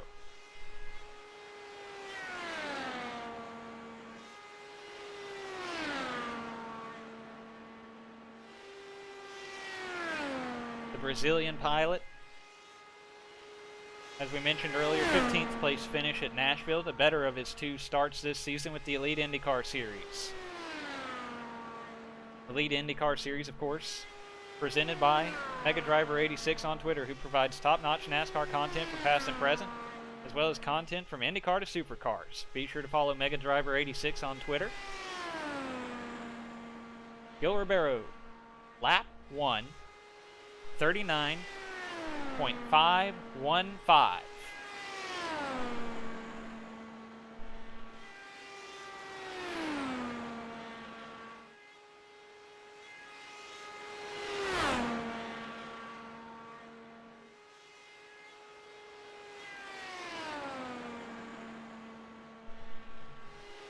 After Ribeiro, Johnny Thomas, and Dustin Dewar will take their shot. For now, all eyes on Gil Ribeiro as he completes his second lap. That's a 39.566. 39.541, the average thus far.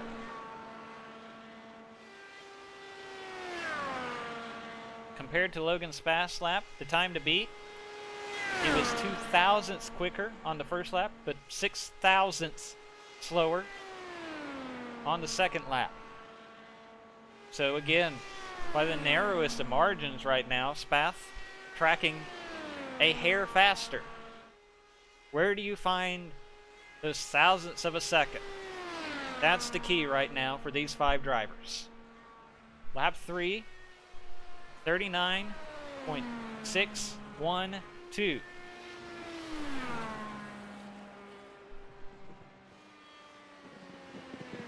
And he's pulling off a problem. That brings an end to Gil Ribeiro's shot. That's it. Unfortunate turn of events for him. That puts Johnny Thomas on track.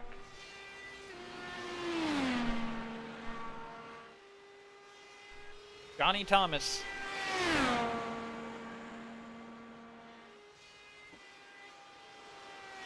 next to go after this 33rd and final spot in the field for the Elite Richmar Florist Indianapolis 500.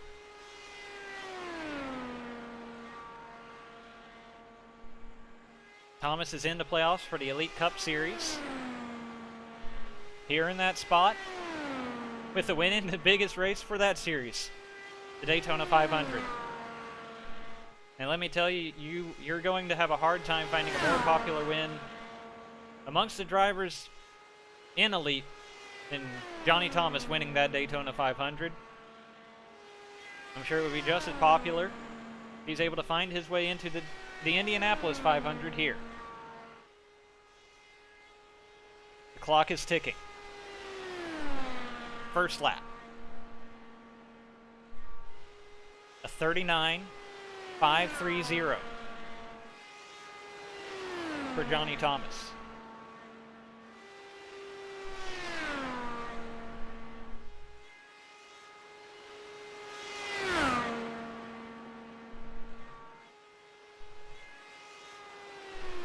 Through turns 3 and 4 on his second lap.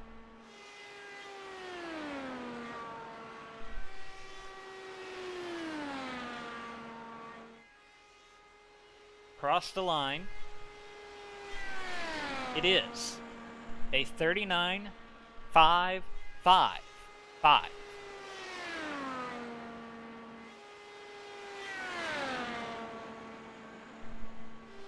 Currently averaging 39.543 seconds.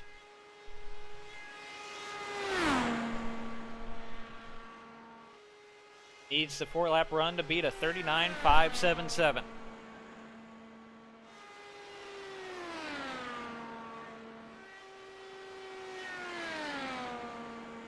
Across the line to complete lap number 3 for Johnny Thomas.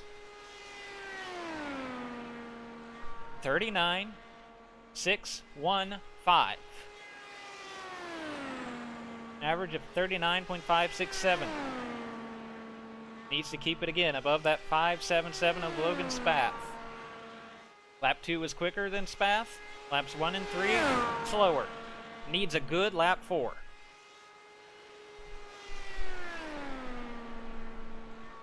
Logan Spath's 4th lap was a 39.633. Lap 4 for Johnny Thomas. 39.602. And are you kidding me? By, again, an average of 1/1000th of a second over the course of the 4 laps. This time, it's Johnny Thomas ahead of Logan Spath for the bump spot. 3 cars completing 4-lap runs, and the average 576, 577, 578. You cannot make up this kind of drama. Unbelievable. So as it stands now, Johnny Thomas is in the show with 1 driver left to go. It's Dustin Dewar, the man who was bumped by the last car on track during the 5-hour qualifying session to kick things off.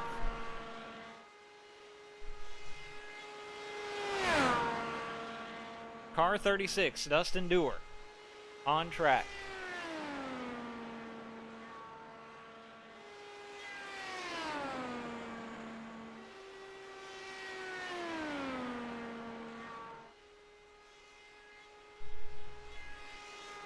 Across the line to complete his first lap. It's a 39.450 for 460, excuse me. Still, the fastest first lap we've seen in the bump round.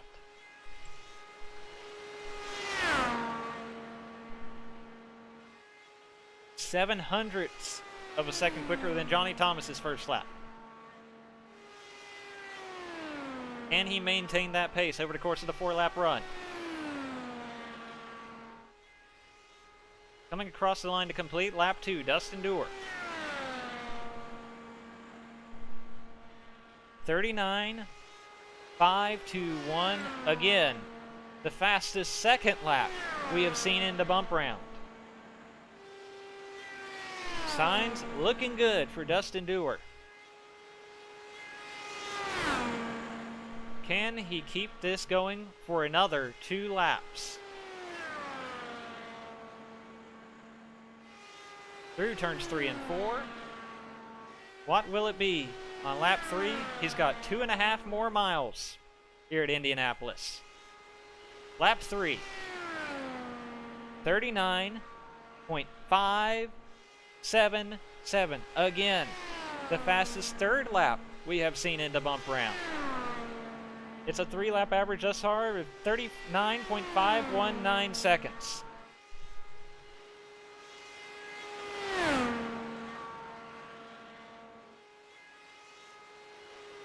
One more time through turns 3 and 4 for Dustin Dewar. Is he going to make the show? Across the yard of bricks, the lap time, 39.629, an average of 39.547, and by 0.03 of a second, he's done it. Dustin Dewar earns the 33rd starting spot in the Elite Richmar Florist Indianapolis 500 by saying fast time in the bump round. Incredible effort by that driver to earn his way into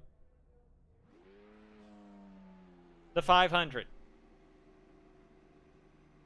We're now going to take this time to bring in Chad Frankenfield here into the broadcast booth.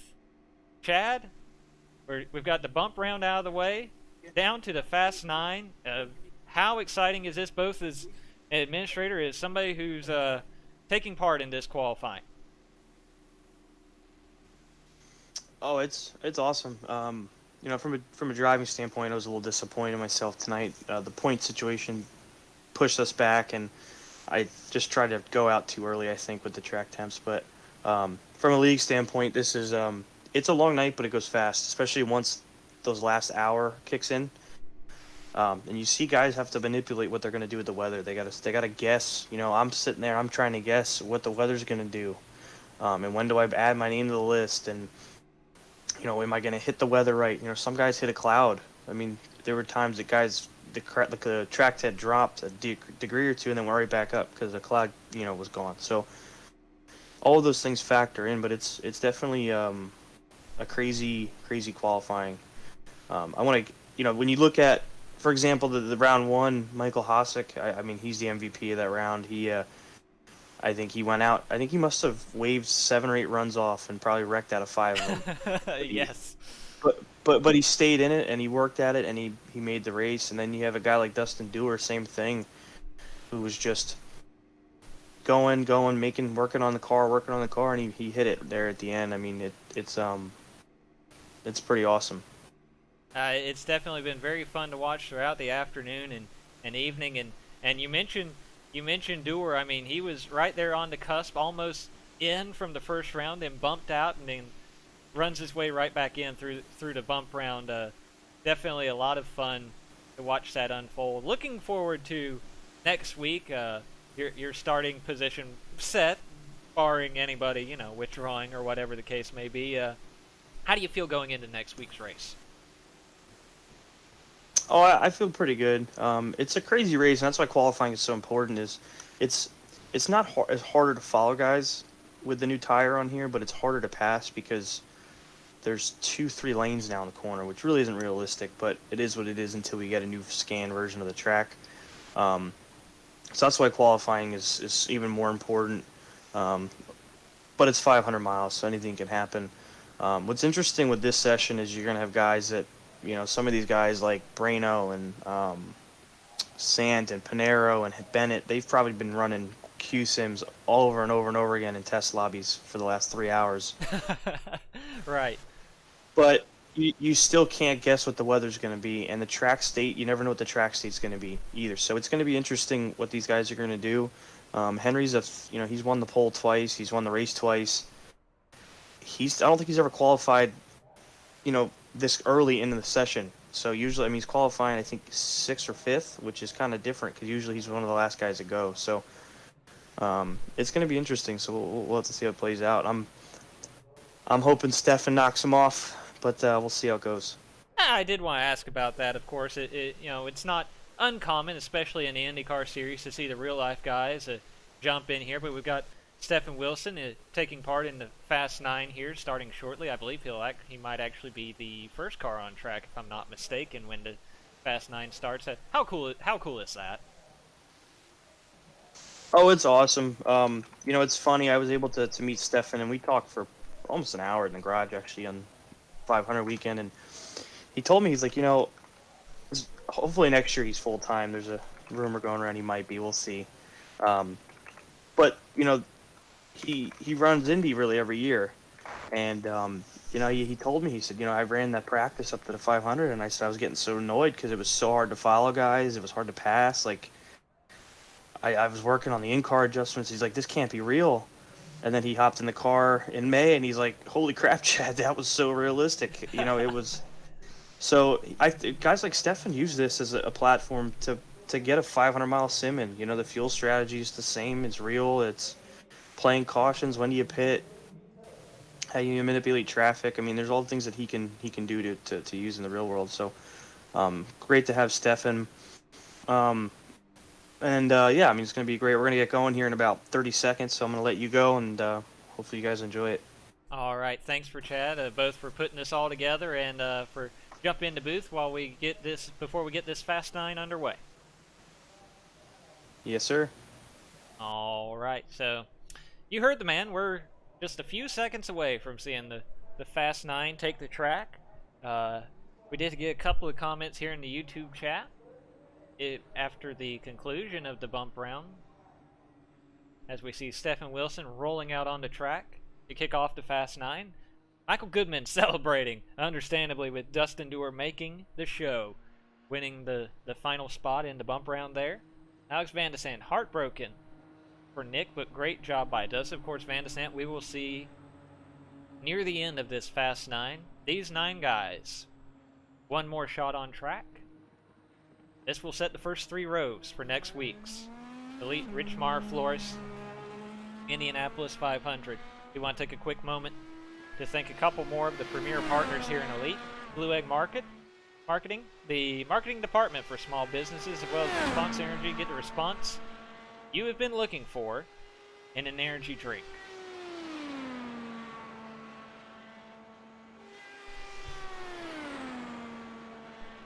Stefan Wilson, as we just discussed, the real-life IndyCar driver climbing into the virtual cockpit, trying to make next week's Elite Richmar Florist Indianapolis 500. He's on the clock for the first of 4 laps here in the Fast 9.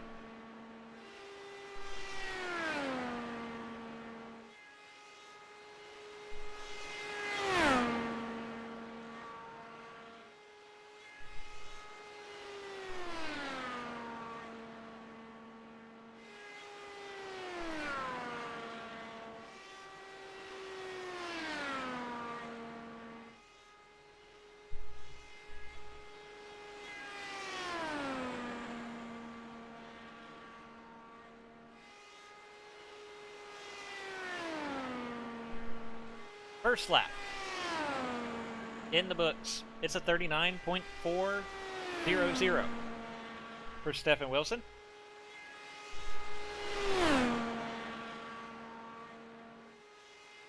.399 at least.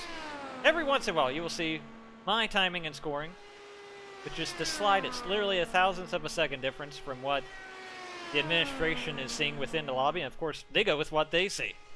So that's why you see the slight discrepancy there. And a ticker on the left. Trust the ticker on the left, not the idiot with the mic.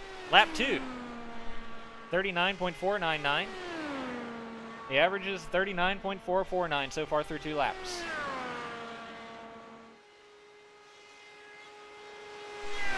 Third lap for Stefan Wilson to kick off the Fast 9.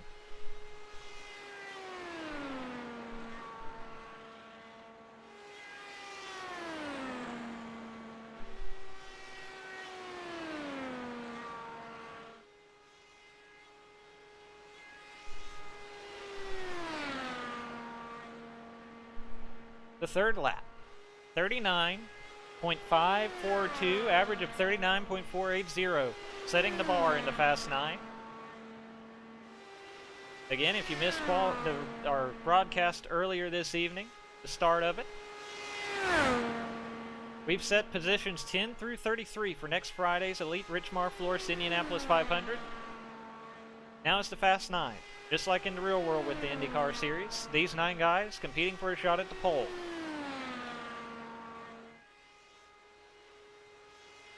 Ticker on the left. showing you which 9. Going for it. The first one to complete his 4 laps, Stephen Wilson, 4-lap average, 39.504 seconds. The final lap was a 39.574. The next man on track, Jared Rexon, car 10. Playoff driver in the Elite JoinAPS.com Cup Series.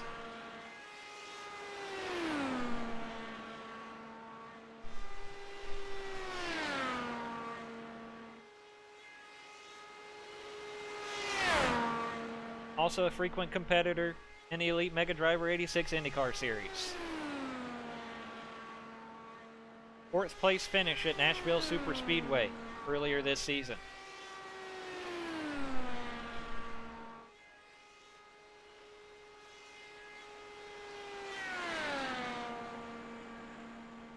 A former winner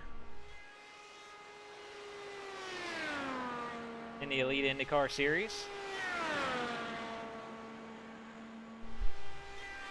His first lap, 39.40.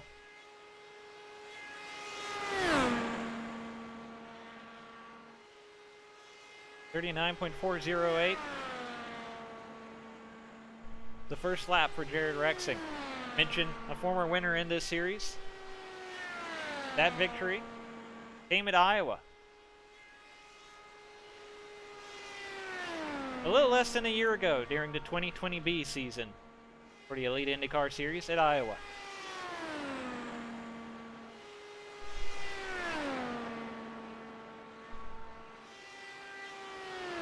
Lap 2, 39.506 for Jared Rexing, average of 39.457 at the moment.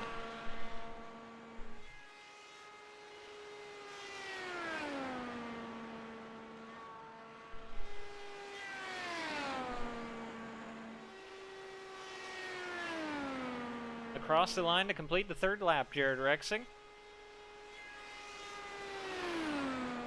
39.567. Average of 39.494. Of course, as we mentioned quite a few times, in case you're just joining in, over the course of these 4 laps, just like in the real world, lap times tend to fall off. In relation to Stephen Wilson, the first driver out in the Fast 9, Rexing has been slower every single lap thus far.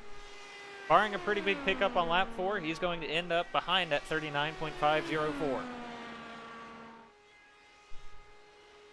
Across the line to complete the 4th lap, Jared Rexing.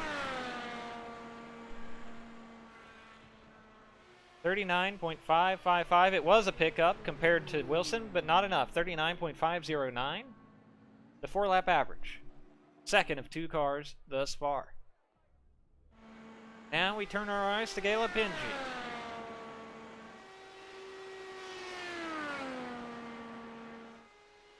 Working our way from 9th to 1st as they finished during the first round of qualifying.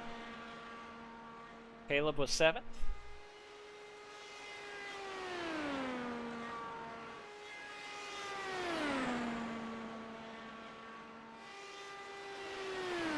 Caleb, also a former winner.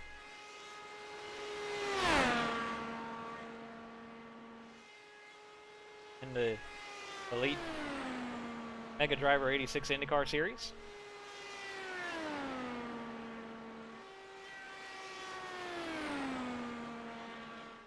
That win coming at Long Beach in the 2021A season.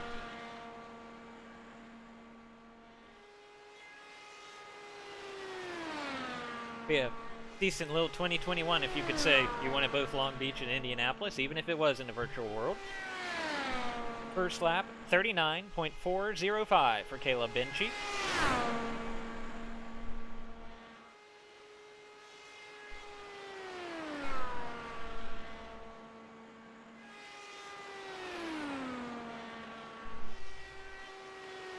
Coming back to the start-finish line to complete lap 2.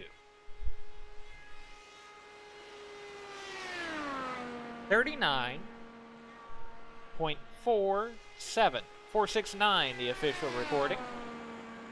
2-lap average thus far, 39.437.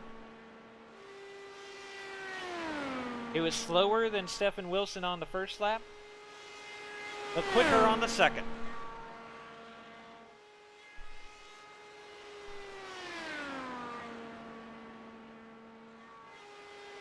These drivers using every inch of the track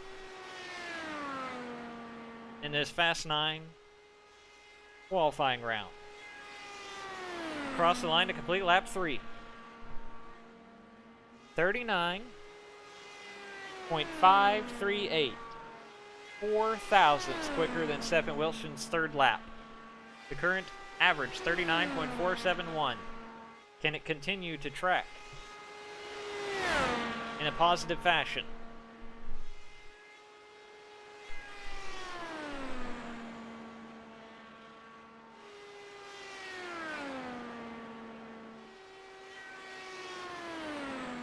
Across the line to complete the 4th lap of this qualifying run, Caleb Inchy. It is a 39.567, the average 39.495. That puts him on the provisional pole. Before we turn our focus to the next car on track, that of Nick DeGroot, I do want to bring Dustin Dewar into the booth here. Of course, Dewar claiming that 33rd and final spot by virtue of winning the bump round. And Dustin, I know you must be ecstatic to have locked it away. Absolutely, man. Wow, that was exciting. And of course, like the old wide world of sports intro, from the thrill of victory and agony of defeat, you go from in the show to the first car out of the show in the closing seconds, quite literally, of the first round of qualifying, and then to put yourself back in with the bump round. What was going through your mind during all of that? Man, I was on the phone with Goody at the same time going through this whole process, and it was so exciting, man. I'm sweating a little bit. I'm nervous. I think I'm in, then I think I'm not, and then Chad says, well, we might do one more car yet. I'm like, no, let's not do that. I'm there right now. And I'm like, Michael ran an awesome 4 laps to put himself in the show, and had to do it the hard way in the bumping round, but wow, I think those were the 4 best laps I ever put down on that track. It seemed to be a pretty, and it seemed like everybody really picked up their game in that bump round. So you really had to throw down 4 good laps. What was the emotion like as you completed that run? Man, my heart was racing when I let go of the wheel. My hands were shaking. I was excited. Let me tell you, couldn't be happier for this new good car. I just want to take a quick note. 2 laps in the books for Nick DeGroot right now. 39.435 on the first lap, 39.483 on the second. Before we catch the end of DeGroot's run, just got to ask Dustin. Of course, now you're in the show. How do you prepare, and what are your thoughts going into next week's 500? Obviously, a guy wants to go out there and win it, right? But realistically, I want to finish this race. It's the second one I've started. The first one didn't go so well. So I want to be running there at the end. That's goal number 1. How do I prepare? Just run some laps, try to get out there in some sessions and with a bunch of guys and just feel that air around the car. I know it's crazy at times. I don't have a lot of experience in Indy cars, but I'll do what I have to do to give it my best. All right. Well, thank you for giving us a couple of minutes here, Dustin, and congratulations on making the Elite Richmar Florist Indianapolis 500. Ooh, thank you, guys. All right, so that's Dustin Dewar, the winner of the bump round. Nick DeGroot bringing a close to his 4-lap run. First lap was a 39.435, second lap 39.483, then a 39.556, and a 39.539. 4-lap average 39.503. Good for second fastest thus far out of the 4 who have taken time in the Fast 9. Now on track, Chris DeMeritt. Car number 2.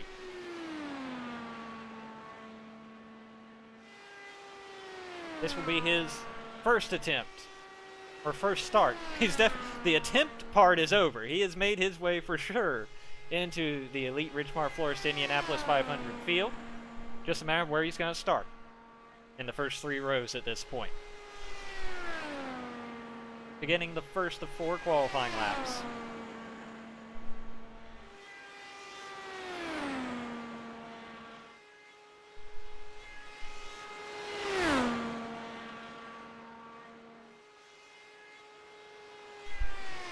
turns 3 and 4.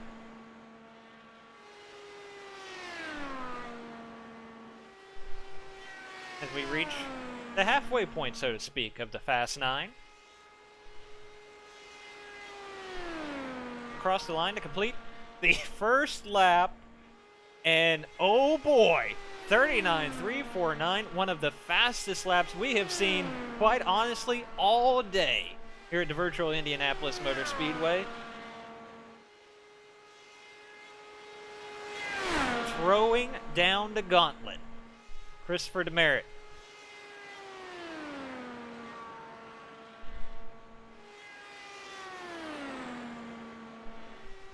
I'd have to go back and look at the results from the first round of qualifying.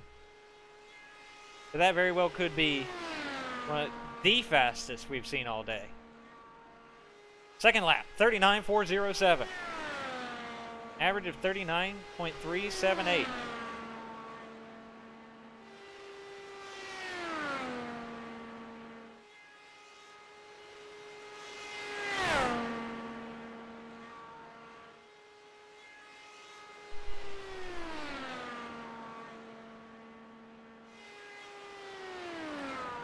Unless I'm overlooking something from the first round of qualifying, the fastest lap was Adriano Piñero's 39.352. Of course, he was fastest with the 4-lap average as well.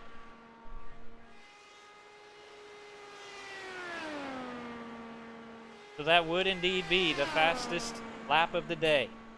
Lap 3, 39.448.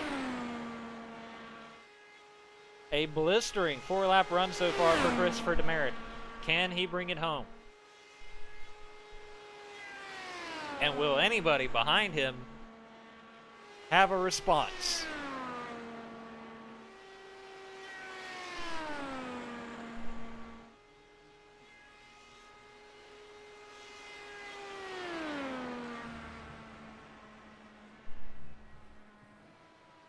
It's a 39.469 for a 4-lap average of 39.418. Shots fired. Will anyone be able to knock Christopher Demerit off the top spot?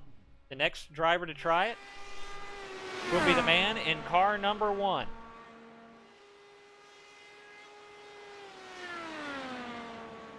A 2-time Elite Richmar Florist Indianapolis 500 winner, the 5th and 6th runnings. The all-time leader in wins in the Richmar Florist, or excuse me, the Mega Driver 86 IndyCar Series. And your current points leader with 2 wins this season alone. It's car 1 Henry Bennett.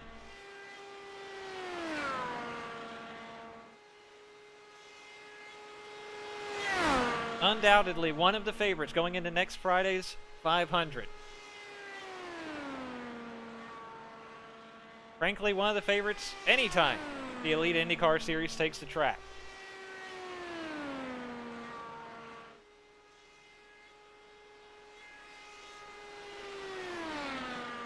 Carlos Teed chiming in into chat. Good job, Chad, on putting this together. Fully agree. 39.384 the first lap for Henry Bennett.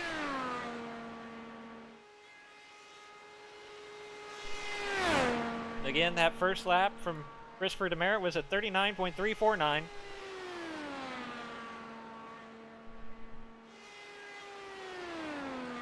So a little bit slower on the first lap for Henry Bennett. Can he pick it up over the remaining 3 laps? Lap 2. 39.446. The average so far, 39.415. And already that's only 3 thousandths of a second faster than Christopher Demerit's 4-lap average. And we know what the fall off can be over these each lap, over the 4-lap qualifying run. Going to be an uphill battle for Henry Bennett to stay in the top spot, but definitely a quick run so far.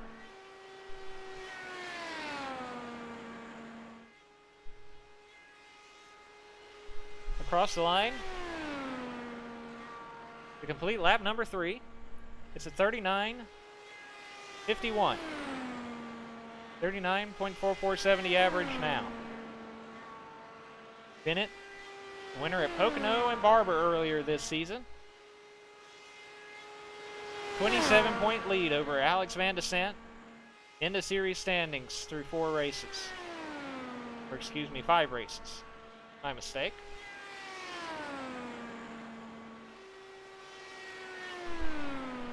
One more time across the line for Henry Bennett.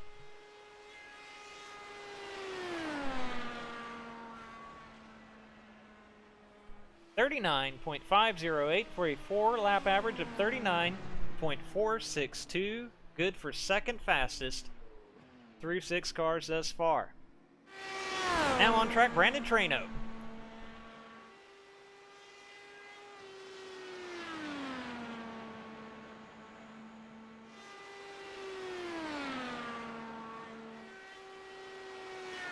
Traino making his first start in the Elite Richmar Florist Indianapolis 500.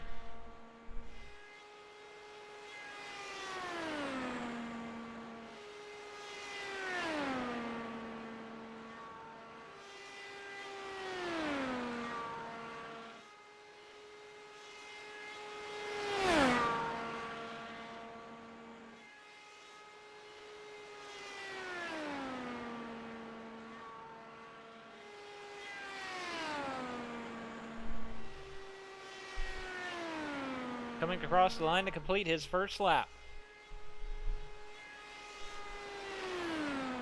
39.335.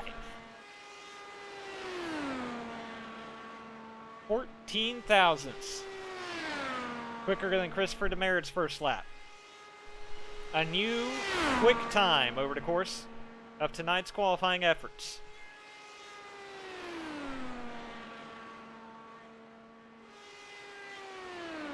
Can Traino continue that pace for 3 more laps?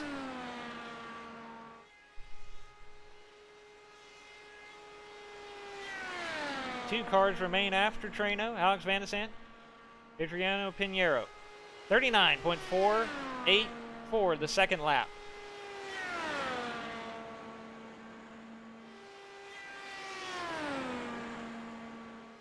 Roughly 800 slower than Christopher Demerit's second lap.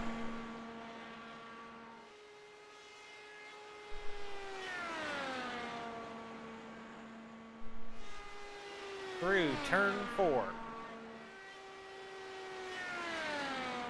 Back to the start-finish line. It'll be a white flag this time for Brandon Traino. The third lap, 39.451, barely by 3 thousandths of a second slower than Chris Demerit's third lap. The 4-lap average currently 39.418 seconds. One more time for Brandon Traino.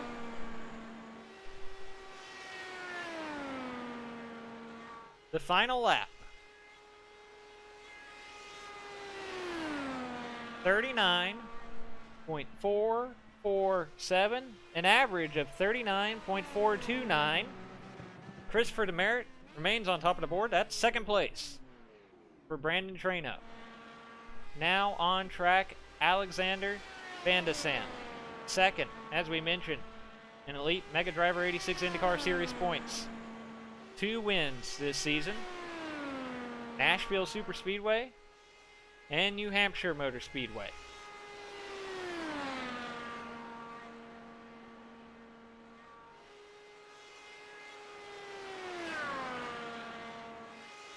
One other win to his credit in his career in this series.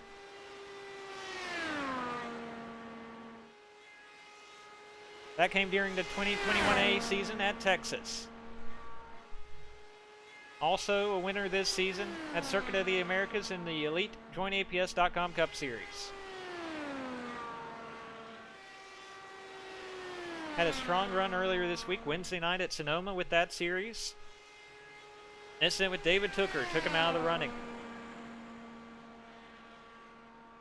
First lap, 39.388.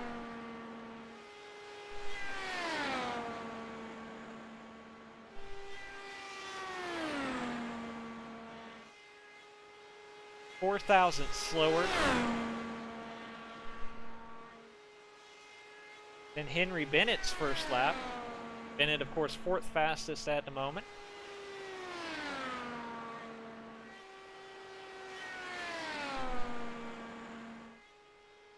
Third fastest if you don't factor in. Alex has yet to complete his 4 laps. His second lap, 39.473, average 39.431.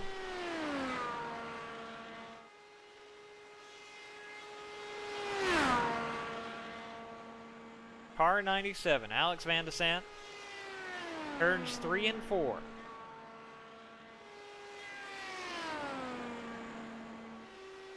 Completing lap 3 of his Fast 9 qualifying attempt. Just one car watching and waiting. Adriano Pinheiro, the fastest during the initial round.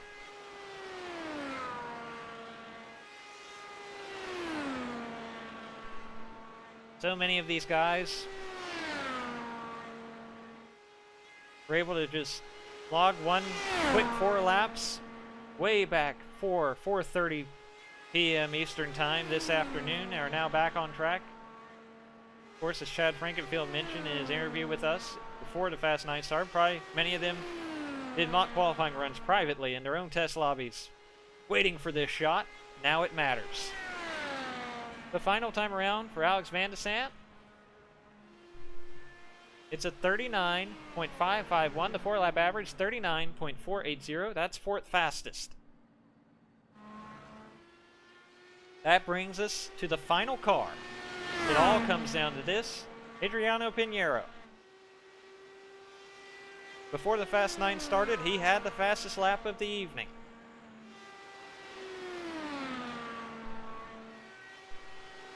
Of course, he also had the fastest 4-lap average. That's why he earned the privilege to be the last car on track during this Fast 9 session. Can Christopher Demerit hold on to the pole position with that 39.418?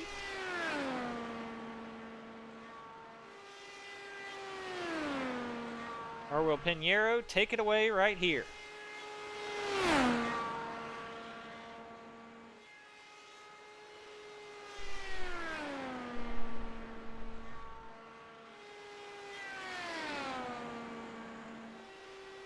In case you were wondering, average speed for Christopher Demerit, 228.322 miles an hour.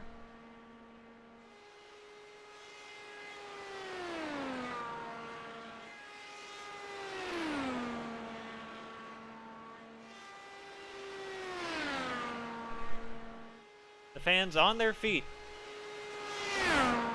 No, really. You should see the YouTube chat right now. Lots of excitement going into these final cars. 39.339 was the first lap for Adriano Pinheiro. An improvement from his initial qualifying effort way long ago this afternoon, but just a tick slower than Brandon Treno's first lap. However, it was quicker than Christopher Demerit's first lap. That's the man he's chasing after. Second lap, 39.419. In terms of second lap, slower than Christopher Demerit.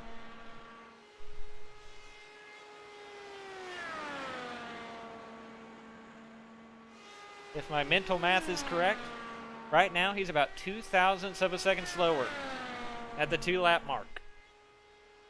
What will he have on lap number 3? Adriano Pinheiro across the line. It's a 39.473. Current average 39.410. He's got to beat a 39.418. Did lose a little bit more ground on Demerit on lap 3. Lap 4 for Demerit was a 39.469. So Pinero's gonna need to beat that if he wants to pole.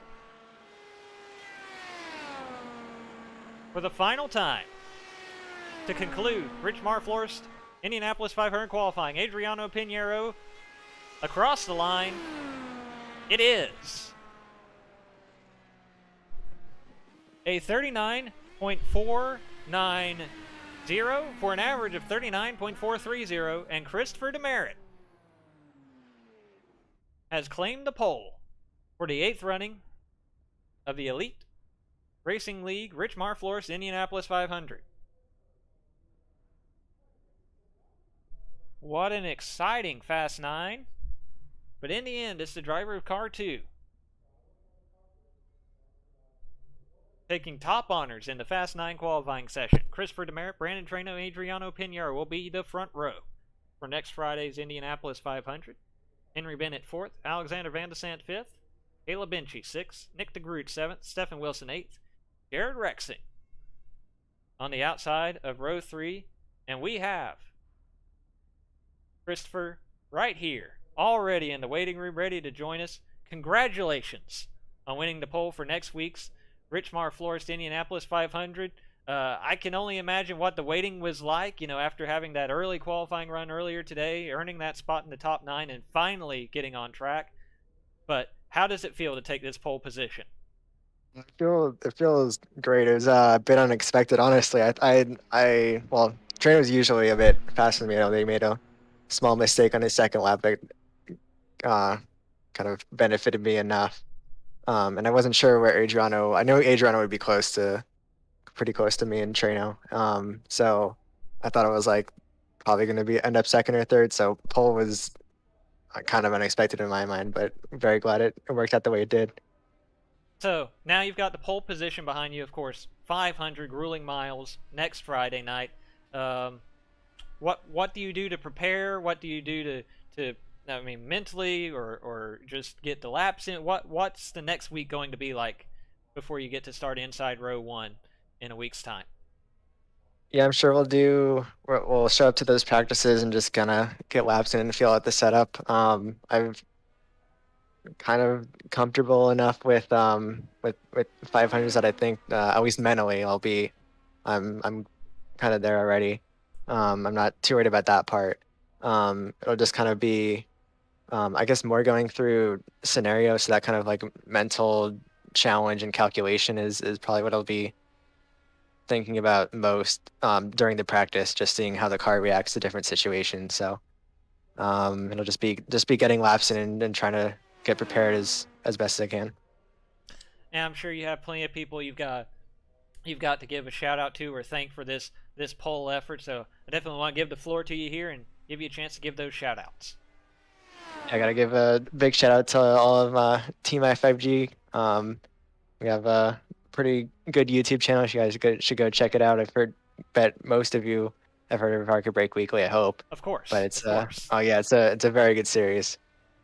Brendan does a great job with that. And yeah, everyone over at I5G just for hanging out, being a good company, and yeah, thanks for you guys in Elite for putting on this event. Absolutely. Congratulations again, Chris, and we'll see you in 1 week. See you then.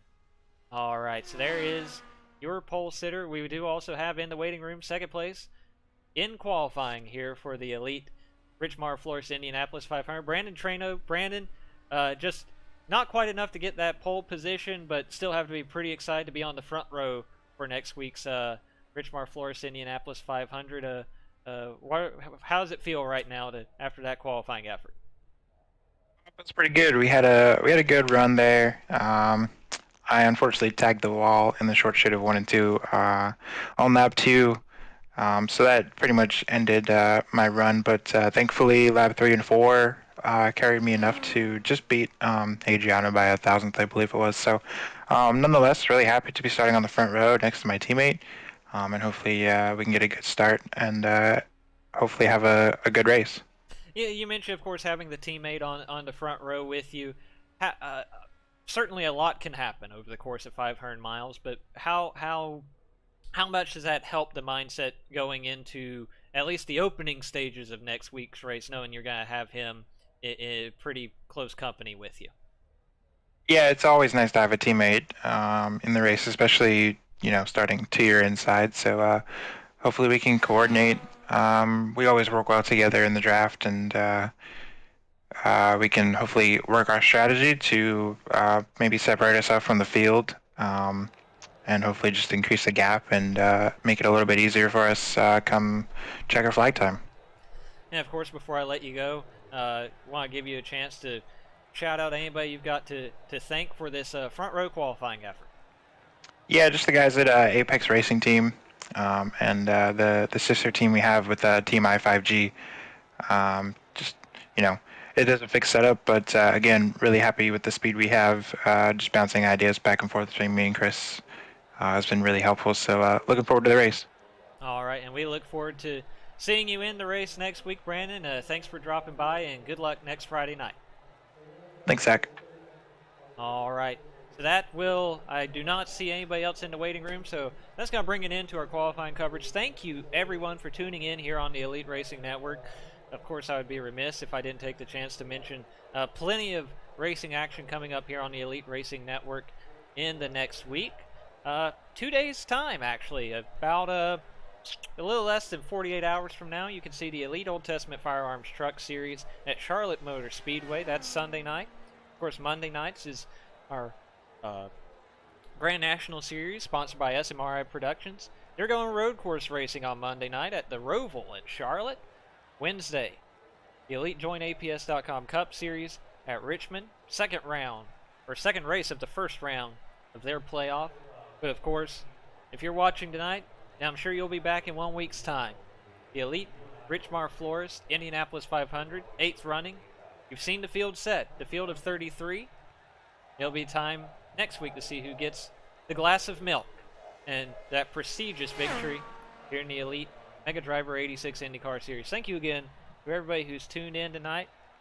I've been Zach Evans. It's been my pleasure to bring you all of the action here to close out qualifying as well as to bump around in the Fast 9. Again, thank you for watching, and we hope to see you next week here on the Elite Racing Network. Have a good night.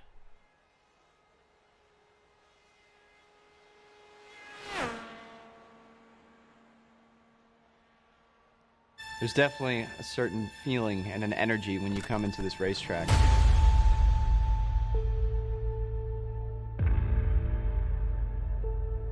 You can feel it.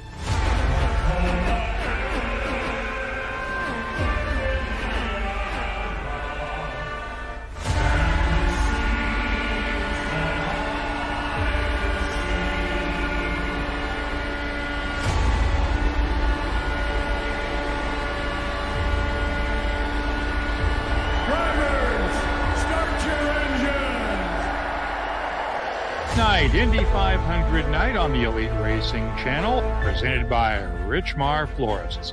So much talent through this field. We saw that last Friday with how many drivers got bumped and how many talented drivers got bumped from the field. Anytime you get a chance to watch a race at the Indianapolis Motor Speedway, I don't care if it's virtual or whatever it is, it's a treat. And I'm thrilled to be here with you guys. I think it's going to be a lot of fun. We got some really big names here as well. A lot of guys that are actually, a couple of guys that are actually going to be racing in the 500 this coming May. I think it's going to be a fantastic night. Whoa. What an aggressive move there for Seth Wilson. And he's what? Wilson with trouble coming out of turn number 4. Looking for Wilkins on the race car. Wilson in the 500. The Indianapolis 500-mile race.